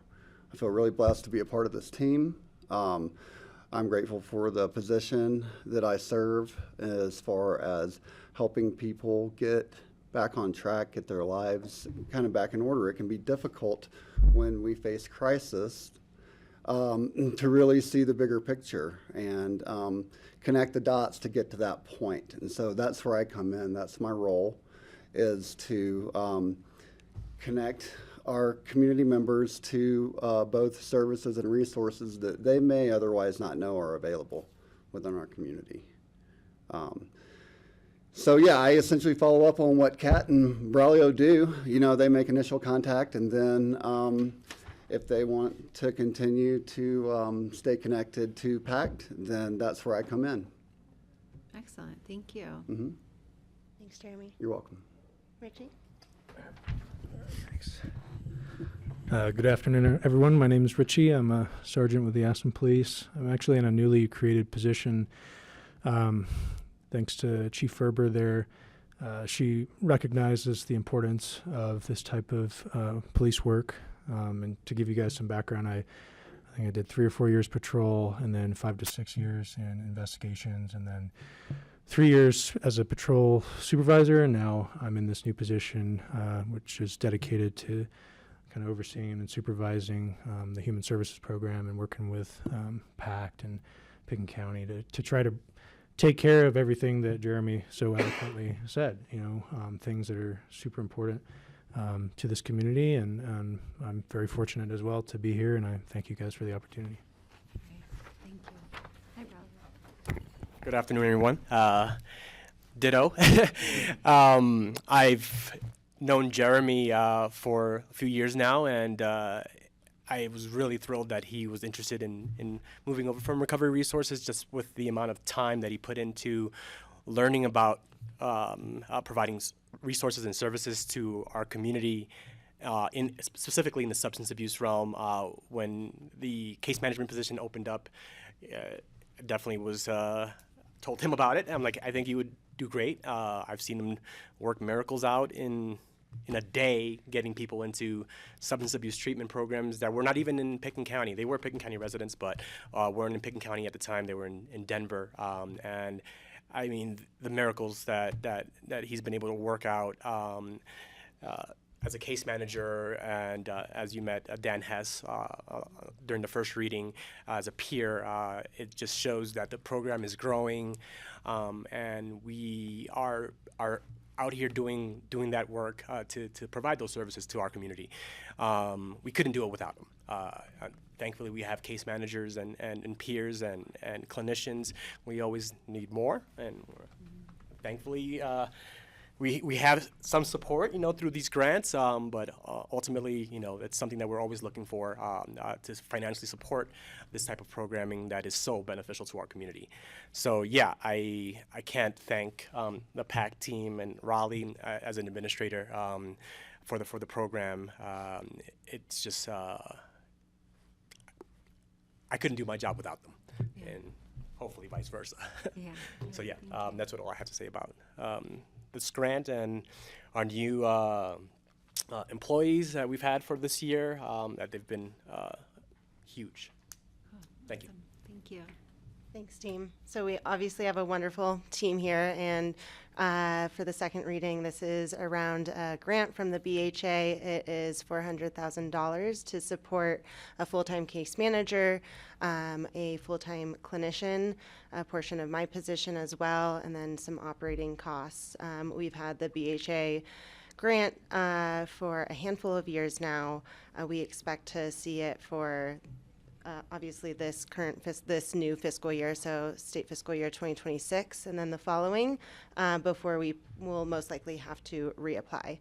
I think Jenny mentioned last reading that we are seeing a CDPHE grant sunset for us in a few days, but we do have a federal grant that is continuing at this time, and that is supporting Dan Hess, the peer support specialist, that position for the next 2.5 or so years.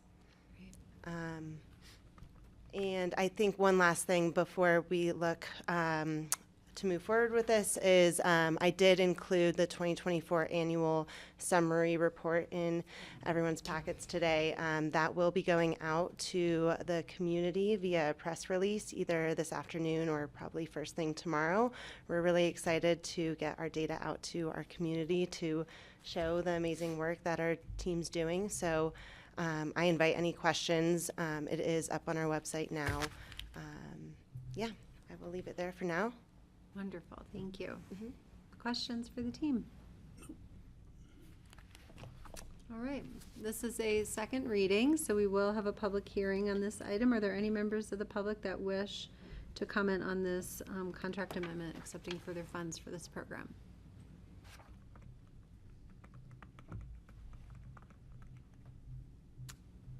Okay, I am seeing none, so I'm going to bring it back to the board for discussion or a motion, please. Jeffrey? You look prepared. I'm ready for a motion. Yeah, no, thank you for all the work you do. Thanks. Yeah, it's amazing. Appreciate it. Yeah, thank you. Nice to see you. Yeah.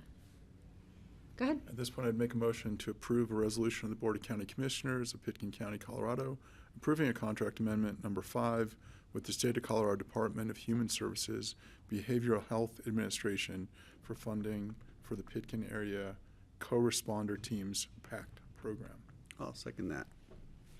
With All right. enthusiasm. Yes, with much enthusiasm. All in favor, please say aye. Aye. Aye. Thank you for all your Thank you. great Forward work. to release. Yes. Thank you very much. Thank you. Thank you.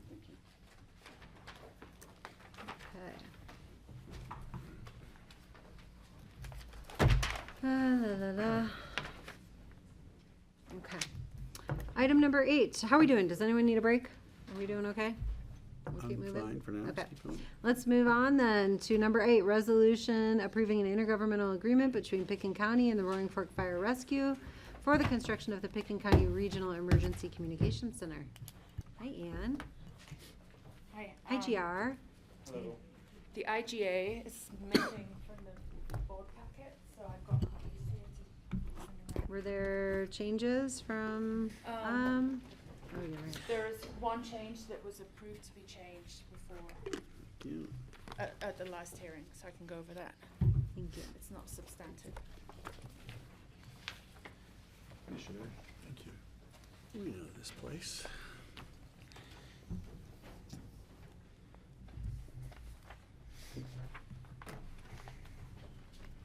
So this is the second reading of the intergovernmental agreement between the Roaring Fork Fire Association District and Pitkin County regarding the construction of a new dispatch center at the Algebel Station 42. In your packet is a resolution and an IGA. The IGA was crafted by the attorneys of Pitkin County and Roaring Fork Fire District. And I have here with me GR, who is the construction manager on this project. And online we have Brett Loeb, who's the emergency communications chief, to answer any questions you have. The IGA basically outlines the relationship of the two entities and how we work together to construct this facility. Roaring Fork Fire has already paid out considerable expenditures on our behalf, and so we need to reimburse them. This describes how that will happen. Also, particulars in regarding the kind of shared amenities of the site. The only substantive change since the last time you saw it was the change in my title, because it was incorrect, and in fact I went one better than that, and I removed my name entirely from the agreement and put in the county manager, who I felt was a better point person. So that's the only change since then. Okay. Questions or discussion on this? Nope. Bri, you have any? I don't have anything further unless you have any questions. As we discussed previously, there'll likely be a follow-up agreement with the district and the authority and the combined entity and how to manage and move this project forward. But otherwise, I think it's ready to go. I know the board maybe had some more construction-related questions last time, and I'm sure GR is more than qualified to answer those. Any questions? Jeffrey? Just really, in the related note, anything we need to watch for or look for in terms of closeout at North 40 or is there any date? That's a good question. Yeah, sorry, on budget related, not budget related, but just sort of operational. We don't have a Gantt chart in front of us, so. No, as far as timing, my understanding is that this project is more than aggressive enough to get us into the new dispatch center before Aspen Fire needs that space back. So we should be covered. Thank you. Our lease with Aspen Fire is until February 2026. We likely will extend maybe 6 months so that we have dual facilities and can test the systems. And they're very amenable to doing that. They're not really in the business of putting out a dispatch center. Cool. That's nice to hear there's no Yeah. pressure there. Yeah. That's awesome. Thank you for that. All right, I will open the public hearing on this item. Again, this is a resolution approving an IGA between Picken County and the Roaring Fork Fire Rescue for construction of the Regional Emergency Communications Center, which will be located in Elgeville.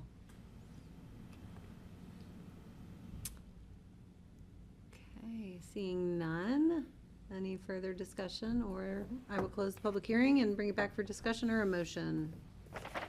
Go ahead, Jeffrey. I'd make a motion to approve a resolution of the Board of County Commissioners of Pitkin County, Colorado, approving an intergovernmental agreement between the Board of County Commissioners of Pitkin County and Basalt and Rural Fire Protection District for the purposes of creating a dispatch center at the Roaring Fork Fire Rescue Station 42. I'll second that. All right, thank you. Any further discussion? Seeing none, all in favor, please say aye. Aye. Please thank Scott Thompson. Yeah, many thanks. Thank you. That partnership. All right, item number 9, a resolution approving and authorizing the chair to sign a grant agreement with the State Historical Fund for the historic Emma Town Site traffic study.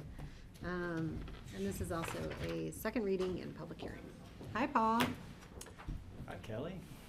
Yes, my name is Paul Singer. I am the Conservation Easement and Agriculture Manager for Open Space and Trails. And I have the maps, potentially. Maybe not. Well, from first reading, nothing has changed, though we did look into if there's a possibility to move the Emma Town site buildings. There is not the potential to move that. There is a covenant on the property to keep that context, so the buildings have to remain in place where they are. And to remind everybody what this resolution or ordinance is, it's a resolution. Resolution is doing is it's authorizing Pitkin County to accept funds from the Colorado Historical Fund to complete a traffic study in Emma. And for those of you who don't know where that is, I'm going to show you. It's right on the boundary of Pitkin County. So here we go. The county line is this black line right here. Here's the town of Basalt. This is the Emma Town site. It's right at a curve right in Highway 82. And most people know as you come around that turn, it's you're coming up a hill and then you're going back down a hill as you come around, which makes it kind of a precarious spot for any sort of activity.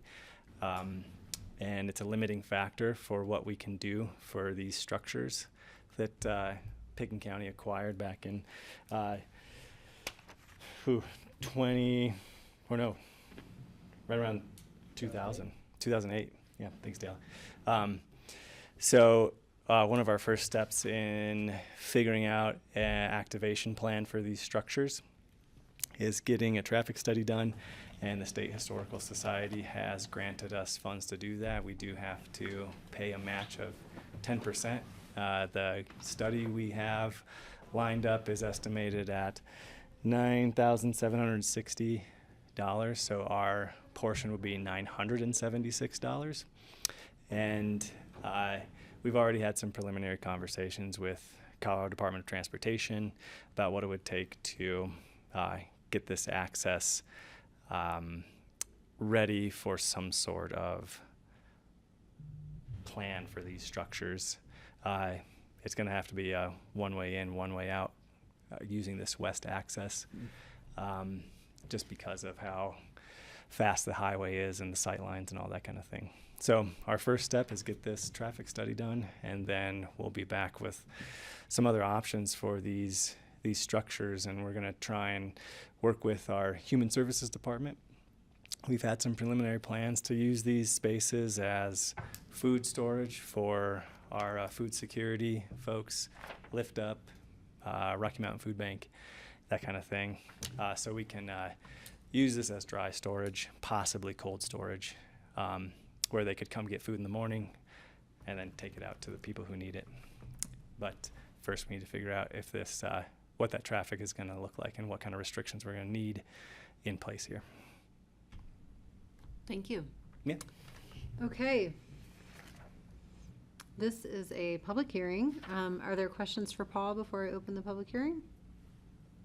Quick question, just regarding, with the covenant on it, explain to me, to change a covenant would require the Colorado Historic Organization to change it, or a vote of the public, or discretion of this board, or open space? Like, what does it mean? It's a covenant with the state. And I don't have the covenant in front of me. I don't know what it would take to change that, but I think the intention is don't move these structures. It's just kind of funny for me. It's like the state highway department has essentially incapacitated these two buildings, these two beautiful old buildings, which could actually be of much better utility and aesthetic value if they were relocated, but the rules won't let it, and that just bothers me. But that's not the direction this is going. The grant you're asking for is tiny, and it's not going to solve our problem. You know, I think it's a fool's errand, but here we go. So I just wanted to say that. That's my editorializing on it. It just seems like a really frustrating way to have to, you know, we don't have good choices with this. Thank you. I suppose we could always ask, but we should find out what we can do there.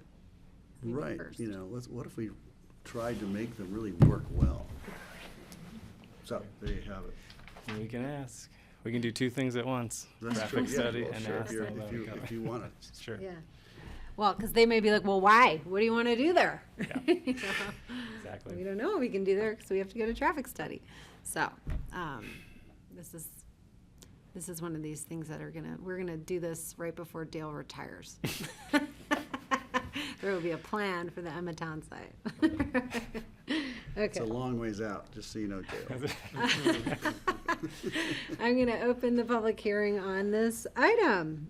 Resolution approving and authorizing a grant agreement with the State Historical Fund for the historic Emmetown site traffic study at the price of $976,000 for county match. All right. Seeing no interest on weighing in on this, I'll bring it back to the board for discussion or a motion. I just have one question. Do we get any insight into either the schoolhouse or two routes, sort of Emma neighborhood, or like what's the boundary of the study? Oh, it's limited. Given we have parcels on the other side, on the east side, that we would love to maximize. Yeah, it's limited to just ingress and egress to that East and west. west. Okay. That west entrance to I forget what they call that road. They might even call that Emma Road. Oh, Sopris Spur. Sopris Spur. Thank you. Yeah, so it's very limited, and it's going to look at those turn lanes going in and out. Yeah. If there's ability to expand them and how many people we can get safely in and out. My follow-up was you have acceleration and deacceleration on the other side of the road, and so we're working with Mission Impossible on the other side. Yeah. Okay, thank you. Is there a motion to approve this resolution? I make a motion to approve the resolution of the Board of County Commissioners, BoCC of Pitkin County, Colorado, approving and authorizing the chair to sign a grant agreement with the State Historical Fund for a historic Emma Townsite traffic study. I'll second that. Thank you. Any further discussion? All in favor, please say aye. Aye. Aye. Aye. Thanks, Paul. Thank you. Thank you. All right. I'm going to ask for a 5-minute break to use the restroom and get some more water, and then we will resume on item 10. Okay.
All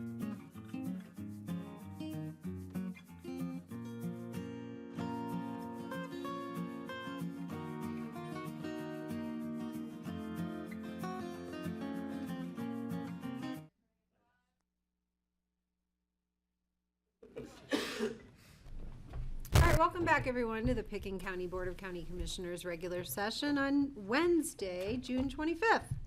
We are on item number 10. This is a public hearing and second reading on ordinance authorizing an amendment to the Roaring Fork Transit Authority interim trail easement. I would like to invite up Dale Will with Open Space and Trails to present this to us. We heard this at first reading. Maybe remind us what we're doing, please. Sure. Well, thanks, Kelly. And we did have a pretty good discussion about this at first reading. I think that the reason we're extending an interim trail easement after the trail's been on the ground now for 25 years is kind of fascinating, and it has to do with the rail bank status of the corridor and the desire of all parties to ensure that the feasibility of rail is not impaired by anything that's done in a permanent way in the right-of-way.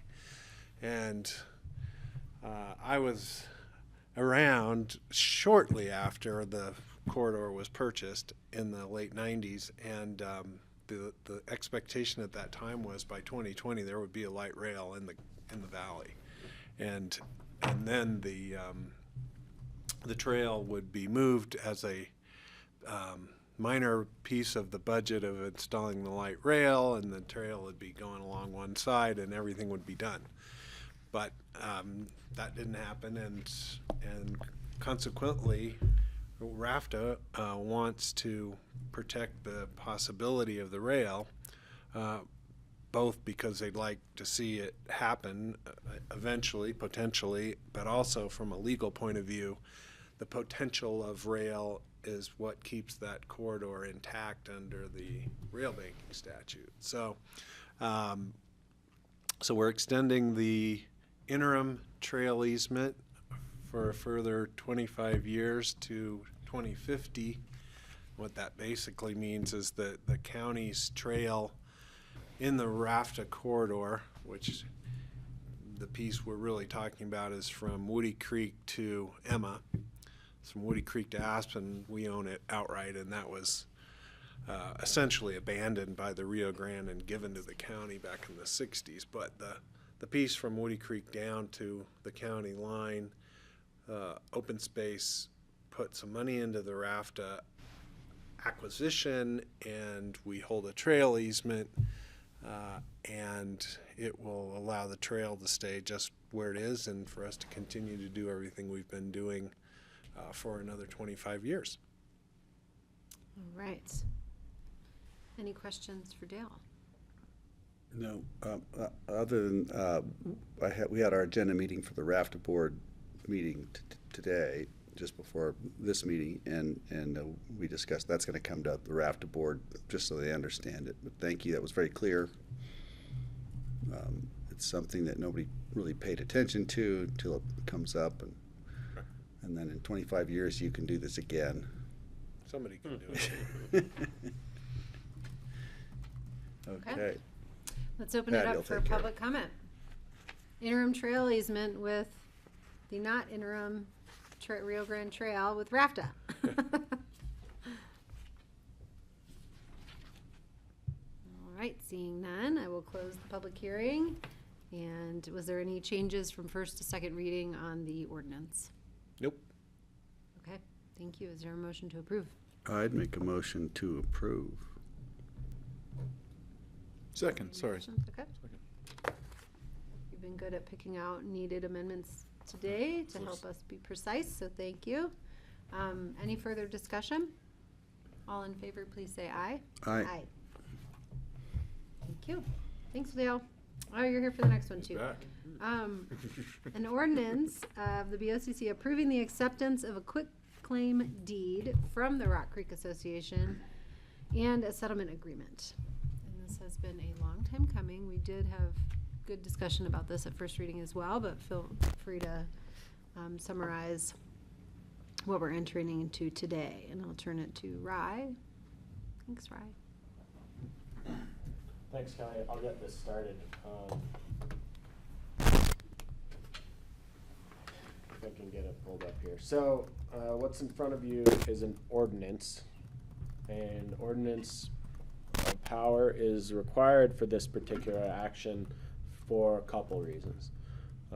Those two reasons being the acceptance of a quitclaim deed.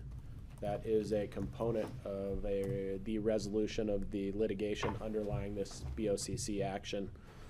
It is a component of the settlement agreement, which is also an exhibit to this ordinance, that the Rock Creek Association will grant a quitclaim deed to the county for this property. I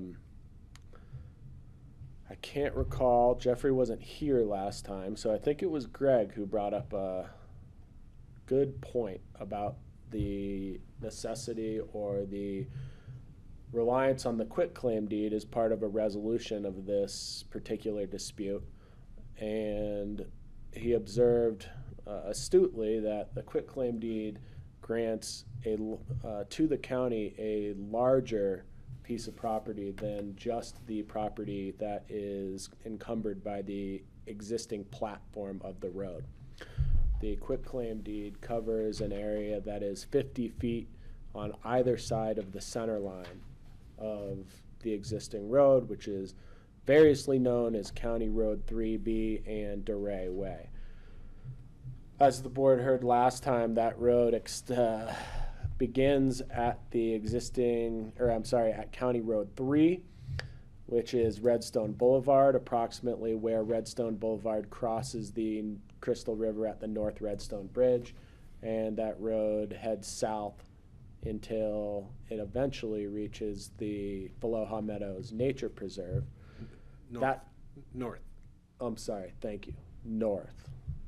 I thought you were going to correct me in what I was about to say further, which is that road is a component of the larger Rock Creek Wagon Road that was constructed in beginning in the late 1880s, but continued through the 1890s and provided wagon and foot traffic up and down the Crystal River beginning in about that time. Although, as Dale related last time, a route up the Crystal River was observed before that time and was utilized likely by the Ute people and perhaps by folks before that. The second component of why this is an ordinance in front of you is an amendment to a prior agreement that was entered into in 2008, which was a settlement agreement and a corresponding grant of trail easement that was part of a prior dispute, although very much related to this section of road we're talking about today. And that dispute involved the portion of the road that runs through the Wild Rose Ranch subdivision. And as you leave Redstone Boulevard, the road essentially crosses through the property that is now the subject of the quitclaim deed that's in front of you. Then the road passes through the Wild Rose Ranch subdivision, which was the subject of the 2008 trail grant of trail easement and 2008 settlement agreement, and ultimately crosses onto the Aloha Meadows Nature Preserve. Those two actions, the acceptance of the quitclaim deed and the acceptance of an amendment to that trail easement, require the ordinance power of the BoCC. A further component is, of course, the settlement agreement that is in front of you and part of the ordinance. And that is the means by which we are resolving this dispute with the Rock Creek Association.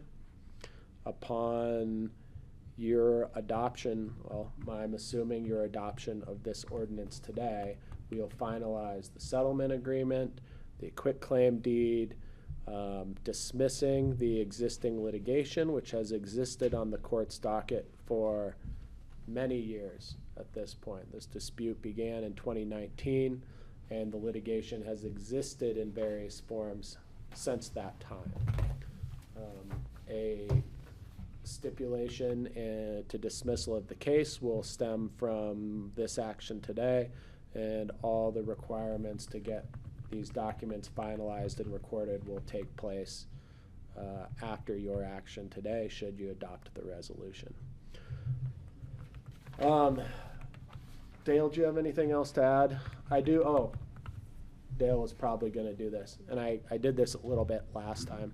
A number of members of the public came out and provided affidavits in support of our litigation efforts to keep this road open to the public, and I want to thank all those folks that participated and provided really valuable testimony to getting this case to what I believe is a satisfactory conclusion, both for the public and hopefully for the Rock Creek Association and its members. Public access is maintained and restored along this route, and July 1 is the opening of Faloha Meadows. So this will be a means by which members of the public can visit Faloha Meadows when it is open. Dale can give some more detail on what are the restrictions associated with that. You want to add anything else, Dale? Well, just thanks to you and to our road expert for ferreting out all the important facts from way back to make this happen. And just a note about Faloha Meadows is one of our premier open space properties. It's a nature preserve, and it's only open from July 1st through the end of October, and it's open for foot traffic only, no bicycles. It is fun to walk through it on the old Rock Creek Road, and fun to think about the history. One of the very first travelers on the Rock Creek Wagon Road was none other than Doc Holliday, who came up to stay at the Heronies. I think Ava Heroney was related to his girlfriend, Big Nose Kate. And he came up there to spend time in the hot springs trying to cure himself of his consumption, his tuberculosis that finally got him a few months later in Glenwood Springs. But so we've got interesting history up there, and it's fun to think about all that, including the Ute and the railroad and all of it, walking through Faloha Meadows.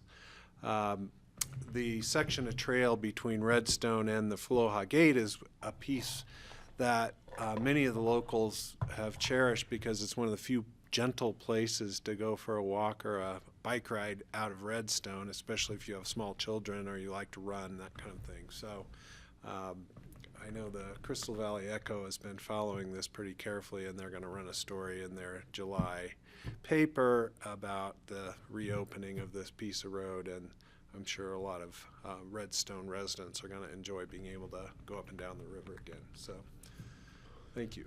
Yeah, thank you, Dale. I think that's it strikes me, and I guess it's more of a piece of commentary than anything, that as we start looking at these, what some may consider relatively areas of relatively low use, how cherished they are to the few people that do use them, and the expenditure of resources and time to maintain public access to these places. Really, I do consider it a really valuable use of the county attorney's resources. So that is more commentary than anything, but as Dale mentioned, when the folks that came forward really did find this is a great place to either walk with a stroller or ride bikes with young children and things like that in an area of the county where there aren't a whole lot of other places to do that. So, what is the length of the road from Redstone to the I'm just going to guess. Redstone From Boulevard? Redstone down to the North Redstone Bridge, what is that, about a mile? And then from the North Redstone Bridge to Faloha, I'm just guessing, another mile down. I think it's a mile and a quarter from the county road, from Redstone Boulevard to the gate at Faloha Meadows. And then some of us, as Greg knows, you can go all the way down to Avalanche Creek on the old grade. What was the date that Doc Holliday traveled that road, we think? Or when it was I originally can established? send you the citation. I'm going to say 1888, but Right. So we're looking at 140 years ago, which is not, it's a blink of an eye, really. But it just seems like such ancient history. It's great to hear about if only that road could talk. oh, well, the whole history. Yeah. I think Dale and I could go into this forever, and we'll just take up another couple minutes, I guess. But it's interesting when you consider how the road was built once the county process got involved. And generally, I won't get into specifically how it's done, but this board sat in a location similar to this and approved contracts and expenditures to build this road up the Crystal in the 1880s. And our research, and into the 1890s. And our research found the minutes of the Board of County Commissioners approving the overseers reports and things like that, and documented construction up the road and approved further contracts. So James Bogan was one of the Of contractors. Bogan Flats. I just wanted to ask if Patty was the chair then. I'm going to tell her you said that. Anyway, I think it's interesting as you sit here and approve things today to think about how those approvals may be considered in the future. And I know I tried to. I think 140 years from now, people will be cursing us for the. That happens too. Anyway, I don't have anything else on this. Like I said, I think Dale and I could go on about this forever. All this historical stuff will ultimately be it's exciting. archived. And I think it's in the Redstone Historical. We have a beautiful road report that I think we should give a copy to Redstone Historic Society and Carbondale Historic Society and Aspen Historic Society. Yeah, you're gonna write the book on this. You've been doing so much research. You could write a. I absolutely get lost in it. I mean, then to think about the 40-year period of time when the Crystal Railroad was sharing the corridor with the wagon road, and things like the 40 Tune years. trundled down there, going down that whole corridor. It just Somebody must have a picture or two of that train. We do. Cool, very cool. Not in this room, though. Not here, but yeah, same sort of stuff. Yeah. Cool. I like it.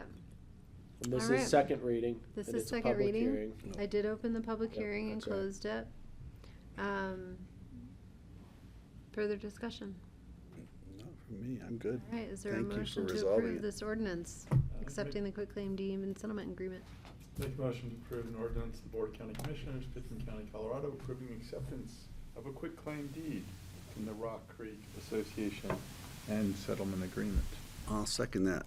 Great. And I'll just, if you want to send that road report out to the board, maybe I'll peruse some history too. Sure. Okay. You crack it open on when you don't have anything else to do. It takes a while to go through it. When the all, Wi-Fi but, goes down. I mean, just for example, every patent from the first one out of the federal government, all the transfers of all the parcels between Faloha and Redstone were checked to see what mention of the road and that kind of thing. So the amount of detail is amazing, and that's why road litigation gets to be kind of costly.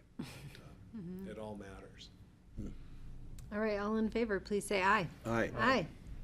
Thank you. Thank you. Thanks, Dale. Thanks, that's always fun. And Yeah, yes, thanks for to getting both that of taken you. care of. How long did That that was a take? How long- many years did we talk about that? We started in 2019. Yeah. It seems I like. feel like it was one of my first. Dale's been working on it since 2008. That was one of my first exec session topics. The yeah, you know? exactly. All right. See you, Dale. Our last item of the day is a resolution approving an amendment to the intergovernmental agreement for ambulance services between the Aspen Valley Hospital District and the Aspen Ambulance District. We, we are sitting as the Aspen Ambulance District Board in reviewing and voting on this item because the BoCC also serves as the board for that district as well. Rye did a good job covering this in first reading. is there anyone here from the hospital district who wants to say anything? Or Rye, you want to remind us? I'll certainly remind you. I don't see anybody. I did have some great support from the hospital district last week, but I think we did cover this pretty thoroughly. Kelly, as you said, you're currently sitting as the Aspen Ambulance Board of Governors, governing board, I believe is how it is in the IGA. And you're charged with managing the ambulance district. You have a resolution in front of you. Jeanette was kind enough to move this along for me in the packet. There have not been any changes since you heard it on first reading. But I do see that the labels on the documents in the packet still say June 11th, but they are intended to be for consideration on second reading today, and that's just the name of the documents. I think she updated the AIS for me. As you heard in detail last time, this is an agreement between the ambulance district and the hospital district, and it essentially allows the hospital district to change the methodology with which they've been billing for services to take advantage of some dollars that are available to them as a critical access hospital. And that critical access hospital has a definition of providing ambulance service within a 35-mile drive of another hospital. So they meet that definition, and as a result, they're able to recoup some dollars from the federal government for their services. So this has a budgetary impact for both the hospital district and the ambulance district in the positive, I believe. And I think, was it Dave was here last time and gave us a estimation of what that would look like. Of course, we don't have a year-over-year comparison yet because this change is just going to go into effect. Ultimately, this will have a benefit to both organizations and then a pass-through benefit to individuals that utilize the service. And hopefully allows some dollars that are currently spent for these types of charges to be allocated to things like capital improvement and things like that. So I recommend that you all approve this, sitting as the governing board for the ambulance district, and I'd be more than happy to try and answer any questions. And the resolution, I believe, is pretty straightforward, and the attachment is included as Exhibit 1 to your resolution, and the original 2008 IGA is in Exhibit 2 to that resolution. So. Thank you. Questions for Rye? It's a pretty simple yet hopefully impactful change to language. Yes, Jeffrey. My usual dotting I's. Do we have to change? Who? My usual dotting I's today, I guess. Do we have to change the name throughout so that on the signature page, for example, it reads Aspen Valley Health, and then above there we still reference Aspen Valley Hospital several times. So it's just cleaning it up before it goes to the Yeah, Kelly I'll and double to check, David. and I meant to ask Dave that when he was here. I noticed that all their signature blocks has been updated as Aspen Valley Health. Yeah, it's a dotting I don't know if what they've done to go through the process of changing the Aspen Valley Hospital District, which is their official special taxing district name. And it may be that they just have a DBA as Aspen Valley Health, but I'll check with their council to make sure the entity name is correct. I'm inclined to think that they've maintained the Aspen Valley Hospital District moniker for their special taxing district, but I don't know that for sure. But I will double check. Yeah, that makes sense. Okay. This is a public hearing. This is second reading in a public hearing. Any members of the public wish to weigh in on this item for us sitting as the Aspen Ambulance District Board? Seeing none, I will bring it back to the board, this board. For a motion or discussion. Make a motion approving the amendment, resolution approving the amendment to the intergovernmental agreement for ambulance services between the Aspen Valley Hospital District, NK Aspen Valley Health, and the Aspen Ambulance District. Great. Is there a second? Second. Great. Further discussion? All in favor, please say aye. Aye. Aye. Thank you. Thank you. Okay, we're at the end of our voting agenda today. Is there any open discussion that staff has to bring forward to us? Ryan, Yes. what do you got? And my light's on. Great. So Charlotte put this in front of me. Next Tuesday, Hickenlooper will be in town for 2 separate meetings. One is up on Independence Pass, Boulder Field, 9 a.m. to 10 a.m. Just want to flag that. I got the impression it may not be a public thing. It's not a public meeting, it's invite only. Both of these are invite only. But I believe the commissioners have been included. Right. In I'm that just worried invite. about us being live. What's that? I'm just worried about us broadcasting that. That's all. So I just want to make sure it's okay. That's why we want to just make that caveat that yes, it was for the commissioners. And then the second meeting is from 2:45 to 3:45 at Basalt High School. And so I think one of the questions is whether we want to notice that just in advance if any of the 5 of you would like to attend that. Yes, I think we will avoid having a quorum in order to honor their request for it not to be public, but we also have a meeting that day. That's right. So, I'm not, unless someone wishes to miss the afternoon portion of the meeting, which will overlap, I think, with our CPW discussion to attend the portion in Basalt. There might be an opportunity to attend for part of it in the morning and still make it to exec at 10. I suggested that I would go and be there at 9 and probably leave at 9:20, go say hi, and then come to the meeting.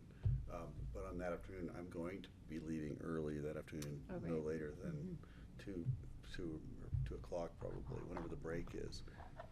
So we'll be down 1. It'll be a little bit less than that, or a little bit longer than that, because we are scheduled to go to CPW to 2:25. Right, okay, And then we'll have a right. break. Yeah. So if somebody else wants to go, I still want to lose a quorum. Sure. To the I don't afternoon think events, so. We will. But also, if anybody else wants to go in the morning, I'd be happy to abdicate, but I wasn't sure what Francie and Kelly. Yeah. Francie Well, and thank you. Patty were thinking. It will be tricky for me to get up there in time after I drop my kids off at camp. So I will probably not plan to go, but if you wish to go, or Greg, you wish to go. Are you out of, not able? I RCP to Janet that I was not in consideration. Okay. So because of exec and because of the afternoon subject, so that this was my priority. Got it. All right. But you're All a right. magician. You can get up and down hills I can Yeah. rapidly. I don't think You I'll do ride your my e-bike. bicycle. Okay. Thank you for bringing that forward, and we'll leave it to you to respond to that And then maybe invitation if Francie or directly. Patty would like to go, both or one, I'm happy to step back, so. Okay. My guess is one of them might, but I don't know. No idea. Is it possible, Ryan, for staff to follow up with Francie and Patty and just gauge their interest and communicate with And Greg? should we be sending someone, Levi Maybe. or somebody? I don't know. Sure, yeah, Be good to be represented somehow. yeah. Mhm. There was the second one. It sounds like the discussion had to do with Medicaid and SNAP cuts. So I don't know if public health, somebody. For human services. Yeah, human services. That would be an appropriate Yeah, attendee great. there. So we will follow up on that. Okay, Great. thank you, Ryan, appreciate it. Thank you. And they could Other have open chosen- discussion items? They could have chosen a different day. It's too bad that was the day, but.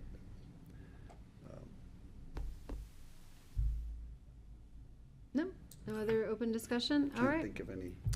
Then can I please have a motion to adjourn? So moved. Thanks, Greg. Thanks, Jeffrey. All in favor, please say aye. Aye. Aye. Thank you all. All right.